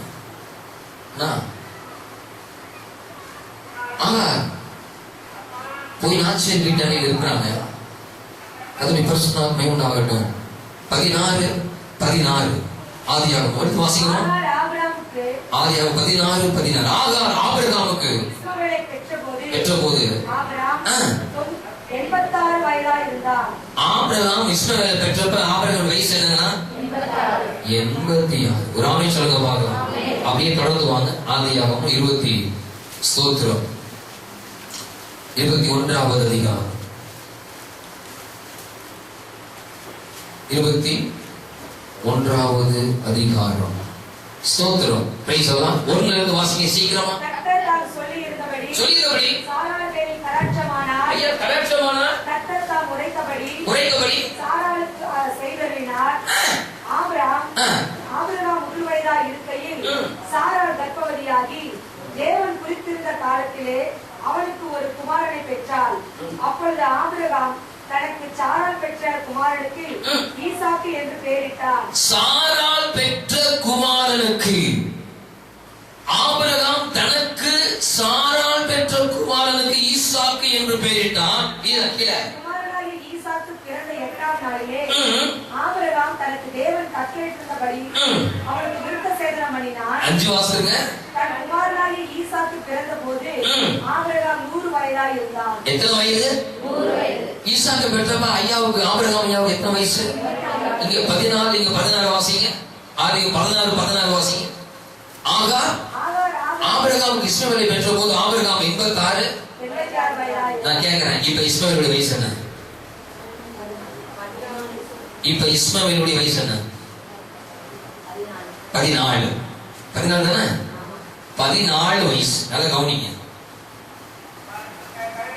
கர்த்தர் சொன்ன வார்த்தை எப்படி நிறைவேறுதுங்கிறத பாருங்க. ஆபிரகாமோட ஆண்டவர் பேசும்போது சொல்றாரு, இவன் துஷ்டனா இருப்பான் சொல்லிட்டாரு, இப்படிதான் இருக்க போறான்ட்டாரு. 86 வயசா இருக்கும்போது ஆபிரகாமுக்கு ஒரு குமாரன் பிறகுறா. ஆண்டு சொன்னபடி இஸ்மவேல்னு பெயர்றாங்க. அப்புறம் ஆபிரகாம் வயது 86. கர்த்தர் ஏற்கனவே சொன்ன அந்த தரிசனத்தின்படி பிறக்கும் போது ஆபிரகாமுக்கு கர்த்தர் கொடுத்த வாக்குத்தத்தின்படி ஆபிரகாம் சாராள் மூலியமா பிள்ளையை பெற்றெடுக்கும் போது, ஈசாக்கை பெற்றெடுக்கும் போது ஆபிரகாமுடைய வயது என்ன? 100 வயது. அப்ப இஸ்மவேலுடைய வயது என்னன்னா, ஈசாக்கு பிறந்தப்ப இஸ்மவேலுடைய வயது 14 வயது. 14 வயதாச்சா? இப்ப ஈசாக்கு பிறந்துட்டாரா? இப்ப ஈசாக்கு பிறந்த வாசம் 21வது அதிகாரம். 21வது அதிகாரம் தொடர்ந்து கீழே வாசம். சாரா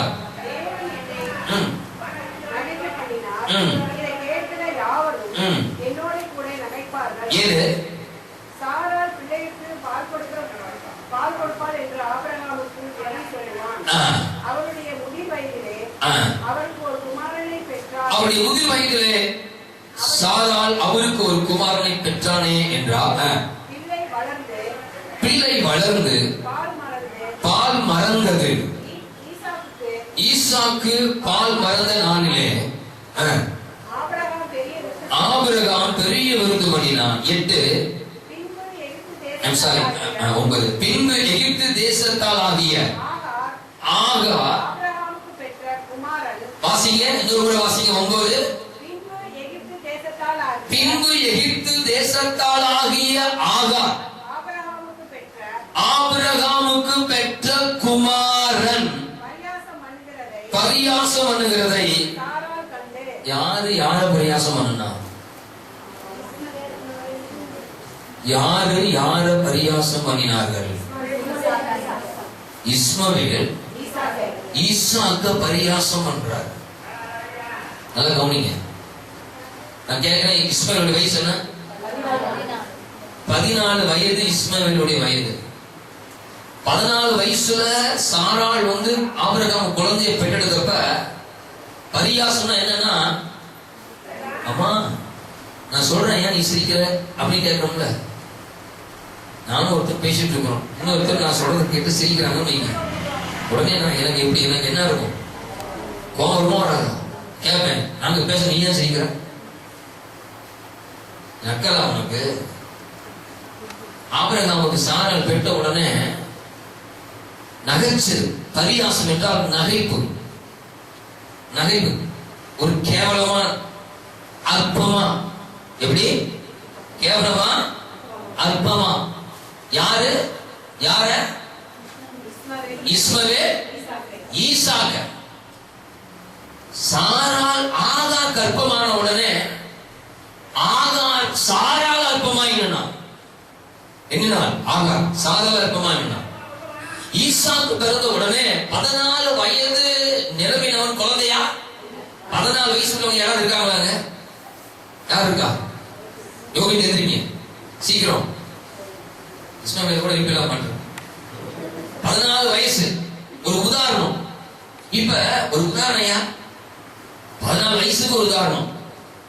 நாடி இஸ்மவேல். ஓகேவா? 14 வயசு உள்ளவங்க எப்படி இருப்பான்? இவ்வளவு பெருசா இருப்பான். ஒரு கற்பனை இல்லையா? இப்ப கை குழந்தை யாருக்கும் இல்ல, சரி பரவாயில்ல. ஒரு குழந்தை இருக்கு. இந்த குழந்தைய இவன் பரியாசம் பண்ணா எப்படி இருக்கும்? நீங்க யோசிச்சு பாருங்க. பிறந்திருக்கிற ஒரு குழந்தைய, ஒரு 14 வயசுள்ள இந்த வாலிபன், டீன் ஏஜ் தானே, வாலிபன் தானே, இவன் அந்த குழந்தைய நக்கலா நான் பார்த்து சிரிச்சா அந்த தாய்க்கு கோபம் வருமா வராதா? யோசிச்சு பாருங்க. அற்பமாய் எண்ணினான் இவன். அந்த குழந்தைய எப்படி எண்ணினா? அற்பமாய் எண்ணினான். Okay, thank you. இந்த மாதிரி 14 வயது நிரம்பின அந்த இஸ்மவேலா இருக்கக்கூடியவன் அந்த குழந்தைய எப்படி என்ன ஈசாக்கை அற்பமாய் நகைத்தா. அந்த தாய்க்குள்ள இருந்த அந்த வித்து, தாய்க்குள்ள இருந்த அந்த சுபாவம் இப்ப யாருக்குள்ள வந்திருக்கு?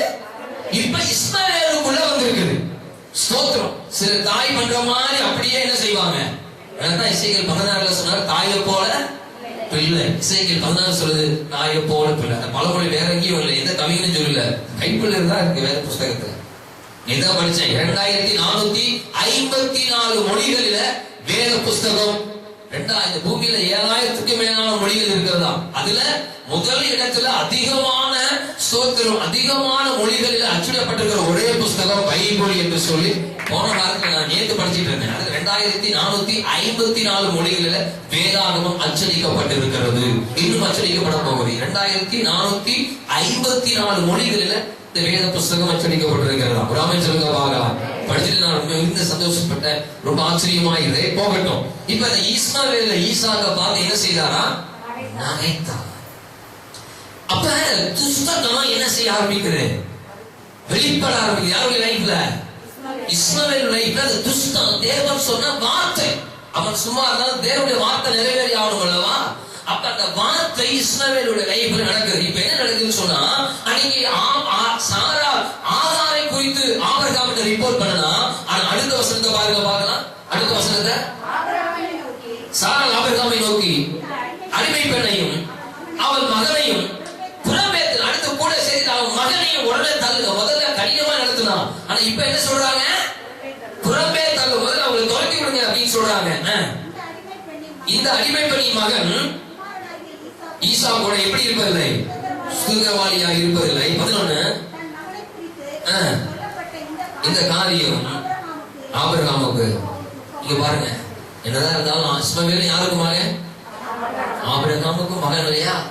இந்த நேரத்துல கூட இப்படி அவரை தவிர்த்து விடுன்னு சொன்னப்ப கூட ஆபிரகாம் யார்கிட்ட பேசல? எதுக்கு? சாராட்ட ஒரு வார்த்தையுமே பேசல. ஆனா என்ன நடக்குதுன்னா, கர்த்தர் இடத்துல ஆபிரகாம் சந்திக்கிறாரு. ஆபிரகாம், உன் மனைவி சொல்றது கேளு, அவளையும் அவள் மகளையும் என்ன செய்யும்? முதல்ல வீட்டை விட்டு முதல்ல அனுப்பிச்சுன்னு சொல்லி கர்த்தர் ஆபிரகாம்கிட்ட சொல்றாரு. ஆபிரகாம்கிட்ட கர்த்தர் சொல்றாரு, அடிமை பெண்ணையும் அவன் அவருக்கு பெற்றெடுத்த மகனையும் வீட்டை விட்டு அனுப்பிச்சிரு. நான் கேட்கிற, இஸ்மவேலுடைய வயசு என்ன? 14 வயசு. குழந்தையா இல்ல? 14 வயசு பையனை நீங்க போகும்போது இடுப்புலையா கொண்டு போறீங்க? இல்ல. அப்படி கொண்டு போயிருக்காங்களா? கொண்டு போக மாட்டேங்கிறாங்களா? நல்லா யோசிச்சு பாருங்க. இப்ப என்ன நடக்குதுன்னா, ஆபிரகாம் இஸ்மவேலையும் ஆகாரையும் அனுப்புறாரு. சீக்கிரம் வாசிங்க. வாசிங்க. ஸ்தோத்திரம். 14 வாசிங்க. ஆபிரகாம் அதிகாலையில் எழுந்து அப்பத்தையும் ஒரு துருத்தினா பை. ஆபிரகாம் கொஞ்சம் அப்பத்தையும் ஒரு பையில தண்ணீரையும் எடுத்து தோல் மேல வச்சு பிள்ளையும் ஒப்பு கொடுத்து அனுப்பிவிட்டார்.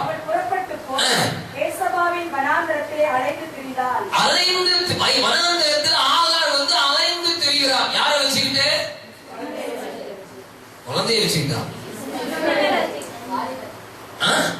வாலிபன். குழந்தைய சொல்றவங்க கை உயர்த்துங்க.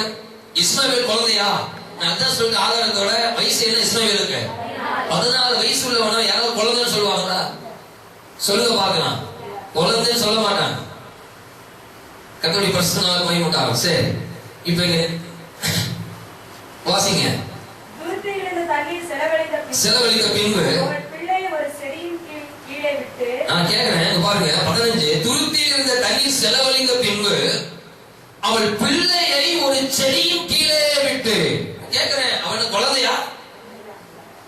இஸ்மவேல் குழந்தை தேவையில்லை.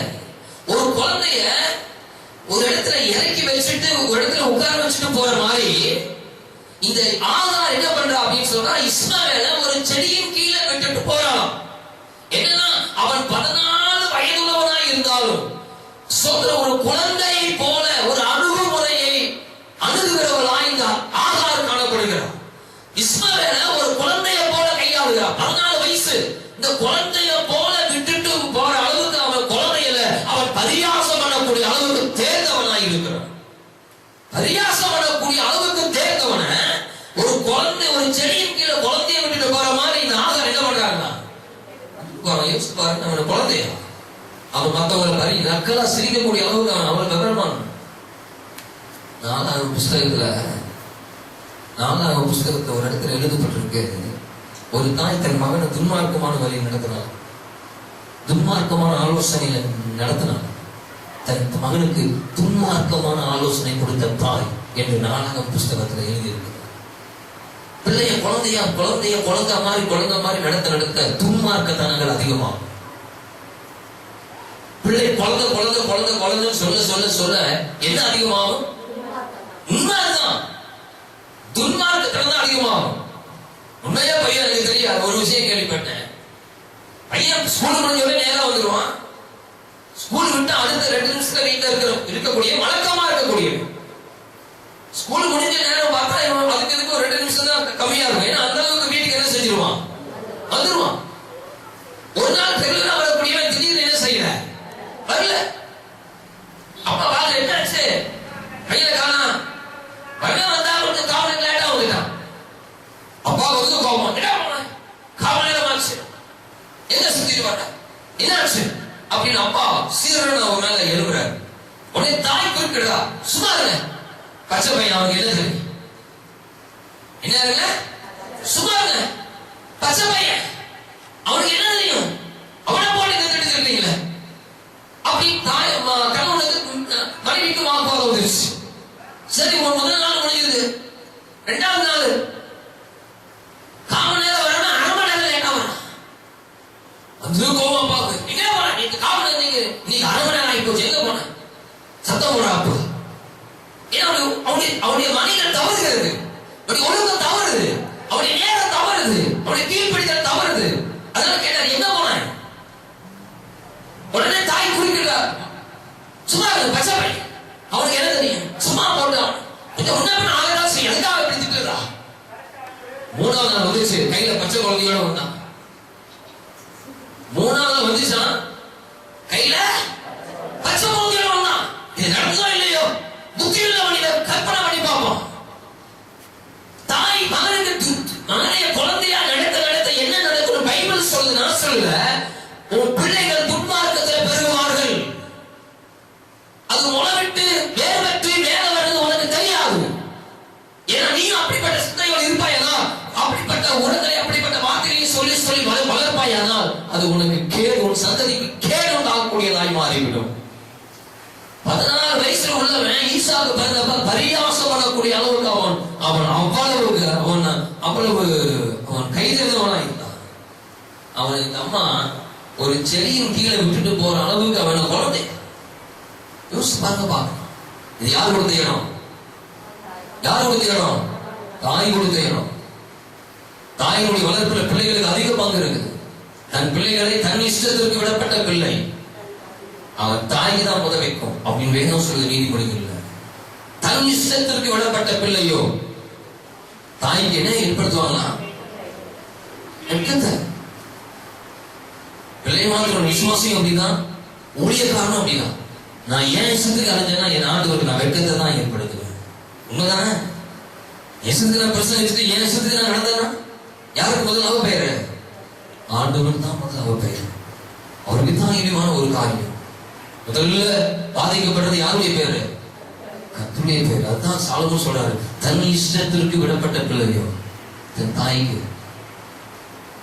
இது உண்மைங்க, இது உண்மை.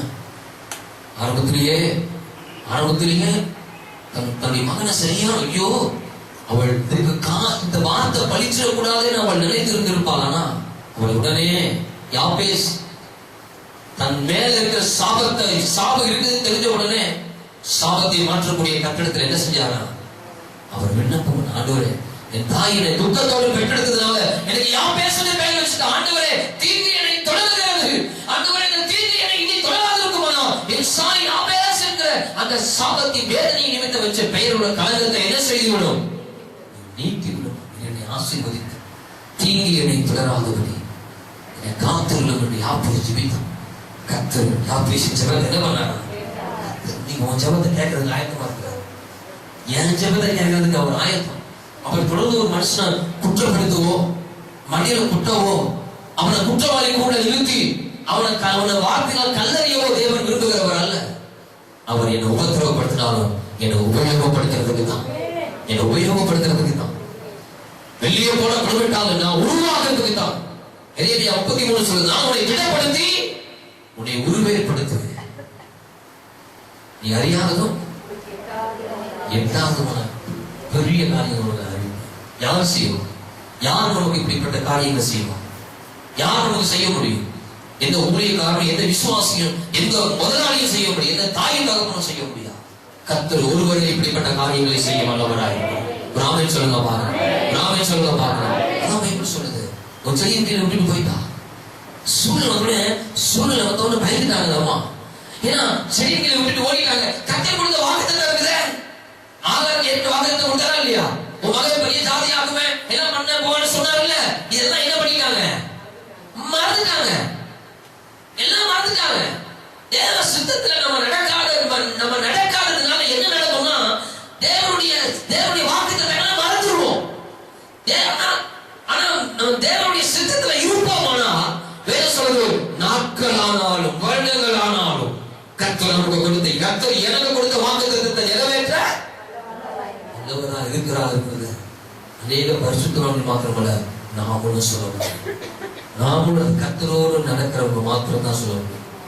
சாராள் ஆபிரகாமுடைய வாழ்க்கை பார்க்கும்போது தேவனோடு நடக்கிற ஒரு அனுபவம் இல்லை. ஆரம்பத்துல தேவனோடு நடக்கிற ஒரு அனுபவம் தான் தேவ சித்தத்தை பெற்றவங்க வாழ்க்கையில அநேக தடுமாற்றம். ஒருவேளை இவங்களால என் வீடு கட்டப்படுமா, ஒருவேளை இது எனக்கு லைஃபா மாறிடுமா, அல்லது இதை நான் இந்த காரியத்தை எப்படி ஹேண்டில் பண்ணனா என் லைஃபை நான் ஸ்டாண்ட் பண்ணிக்கோனா, நீங்க கேள்விகள். ஏன்னா நீ உறுதியான அடித்தளத்துல நீ இல்ல, உன் இறுதியம் உறுதியான அடித்தளத்தில் இல்லாதனால தான் நான் இறுதியம் நானல போல அசைஞ்சிட்டு இருக்குது. கற்பாறையில கட்டப்பட்டது ஒன்று நானல போல அசையாது. அது பெருவல்ல வந்து மோதினாலும் சரி அந்த வீடு நிலைத்து இருக்கும். அந்த நம்பிக்கை என்ன செய்யும்? அந்த நம்பிக்கை நினைச்சு நிற்கும். அந்த விசுவாசத்துல உறுதியா இருப்பான். கற்பாறையில கட்டப்பட்டவனை போல ஒரு மனிதனுடைய வாழ்க்கை மாறுமானா, அந்த சபை மாறுமானா? அதான் கத்த சொல், இந்த கல்லின் மேல என்ன பண்ணுவேன்? தரிசனத்தை நான் கட்டுவேன். எந்த வல்லமையும் என்ன பண்ண முடியாது, அதை மேற்கொள்ளவே முடியாது. சாராள் லைஃப்ல தேவனுடைய வழிகளை நடக்கிறத, கத்தரோடு வைக்கிற உறவுல, ஜபத்துல, ஐக்கியத்துல அவருக்கு சரியான ஒரு ஃபெலோஷிப் இல்லை. அதனாலதான் இவளால் என் வீடு கட்டப்படணும்னு சொல்லி ஆகாரை தன்னுடைய புருஷனுக்கு மறுமனையாட்டியாய் கொடுத்தான். ஆனால் வேதம் சொல்லுது, அவன் தலைமுறையாக இனி சாராள் பெற்றெடுக்க போற சந்ததிக்கு அவன் ஒரு, வேதம் சொல்லுது, அவன் எதிரியாய், அவனுக்கு சகோதரர் எல்லாருக்கும் விரோதமாக அவன் குடியிருக்கக்கூடிய அளவுக்கு கர்த்தர் அந்த சந்ததியை அப்படி நிலைப்படுத்தினார். அப்படி ஆசீர்வதிக்கல, அப்படி என்ன செய்தாராம்? நிலைப்படுத்தினார். இன்று வரைக்கும் மாறல. அதனால்தான் கர்த்தர் ஆகார பார்த்து, காப்பா எங்க போற, நீ எங்க இருந்து வர்ற, நீ எங்க போற? சாராள் விட்டுறலாம், ஆபிரகாம் விட்டுறலாம், நான் உன்னைய நீ போறேன்னு நானும் என்ன செய்ய முடியாது, விட முடியாது. உனக்கு ஒரு பாடத்தை நான் கற்றுக் கொடுத்தாகணும். சாராள் ஆபிரகாமுக்கு ஒரு பாடத்தை என்ன செஞ்சாகணும், கற்றுக் கொடுத்தாகணும். ஆதாமும் பாவம் செஞ்சாங்க, மாறாத மீறுதலுக்கு உட்பட்ட போது அவங்க லைஃப்ல மறக்க முடிய தேவையில்லாத மரணத்தை, தேவையில்லாத ரத்த வியர்வை சிந்தக்கூடிய காரியங்களை அவர்களாக ஏற்படுத்திக் கொண்டார். வீணான உபாய தந்திரங்களை தேவன் மனிதனை செம்மையானவனாக உண்டாக்கினார். ஆனால் அவர்களோ அநேக உபாய தந்திரங்களை என்ன பண்ணிட்டாங்களா, அவங்களா தேடிட்டாங்க. அவங்க எல்லாம் தெரிவித்தாங்க. அதுக்கு அவர் என்ன பண்ண முடியும்? அதனால அவர் செய்ய வேண்டியதை அவர் செஞ்சாங்க. இன்னைக்கு நீங்க எங்க இருந்து நீங்க எங்க போறீங்க? உங்க வாழ்க்கைக்குரிய காரியத்துல உங்க வாழ்க்கை நீங்க எதிர்பார்க்கிற காரியத்துல எந்த முடிவு எடுத்து சுயமா நீங்க செயல்பட ஆரம்பிச்சிருக்கீங்க? அப்படி தேவனுடைய பிள்ளைகளாக இருந்தோம், தேவனுடைய சத்தியத்தை அறிந்தோம், கர்த்தர் உங்க காரியத்துல அல்லது உங்க தொழில அல்லது உங்க குடும்பத்துல கர்த்தர் கொடுத்த வாக்குத்தத்தங்கள் இருந்தோம். அந்த காரியத்தை யாரோ ஒருவர் சொன்னாங்கிறதுக்காக அல்லது உங்க சுய சித்தத்தின்படி செய்வதற்கு நம்முடைய வாழ்க்கையில் அர்ப்பணிப்போமானால் நம்முடைய முடிவு வேதனை என்பதற்கு சாராளுடைய ஆகாருடைய வாழ்க்கை இன்றைக்கு நமக்கு முன்பாக ஒரு முன்னுதாரணத்தை வைக்கிறார். ஸ்தோத்திரம். ஆகார் ஒரு விதத்துல உண்மையை ஒத்துக்கொண்டாங்க. ஆகாருக்கு இந்த வார்த்தைகள் சொல்லப்பட்ட போதிலும் ஒருவேளை ஆகார் கத்திடத்துல கண்ணீரோடு கேட்டிருப்பாங்கன்னா ஒருவேளை கத்தர் மனம் இறங்கி இருப்பதற்கு வாய்ப்பு உண்டு. ஒன்று சொல்லிட்டாங்க, நீ என்னை காண்கிற தேவன். அவளைத்தான் சொல்ல முடிஞ்சிச்சு. நீ என்னை காண்கிற தேவன் சொல்றதுக்காக நான் உன்னை ஆசீர்வதிக்க முடியாது. ஆகார், நீ என் நாமத்துக்கு என்னுடைய நாமத்துக்கு நீ பேர் சூட்டி விழா வைக்கிறதுக்காக நான் உன்னை ஆசீர்வதிக்கவே முடியாது. இது உண்மைதான். நீ என்னை காண்கிற தேவன் சொல்லிட்டா உன் தரிசனத்தை நான் கொடுத்த வார்த்தையை நான் வாபஸ் வாங்கிக்கவே முடியாது. உன் கிரியைகள் மாறாதப்ப, உன் ஜீவிய மாறாதப்ப, நீ செய்யக்கூடிய காரியங்களை நீ அதை அனுபவிக்காத பட்சத்துல, அதுக்காக நீ மன்னிப்பு கேட்காத பட்சத்துல, நான் அடிக்கடி சொல்லுவேன், ஆதாம் எந்த நிலையிலையும் ஆண்டோட்டு கிருபையை கேட்கவே இல்லை. காயம் கூட கேட்டுக்கிட்டு கொஞ்சம் தண்டனைய கொஞ்சம் லவ் ஆகிட்டாரு. ஆதாம் கேட்கல, இந்த இடத்துல ஆகாரம் கேட்கல. இதெல்லாம் நம்முடைய புத்தி விளங்கத்தக்கதாக, நம்முடைய நிலையை அறியத்தக்கதாக தேவனுக்கு சத்தியங்களை எழுதியிருக்கிறார். உங்க சுய வழியில, உங்க சுய சித்தத்தை தேவன் கொடுத்திருக்கிற நீங்க எதிர்பார்க்கிற காரியத்துல உங்க சுய புத்தியை அதுல அஸ்திவாரமா வச்சு நீங்க நடக்க பிரயாசப்பட வேண்டாம். அவருடைய முடிவு வேதனையில போய் முடியும் என்று வேதம் சொல்லுகிறது. கையில உயர்த்தி ஆமென் சொல்லுங்க பாருங்க. எங்கே இருந்து வருகிறாய்? எங்கே இருந்து வருகிறாய்? எல்லாரும் சொல்லுங்க, எங்கிருந்து வருகிறாய்?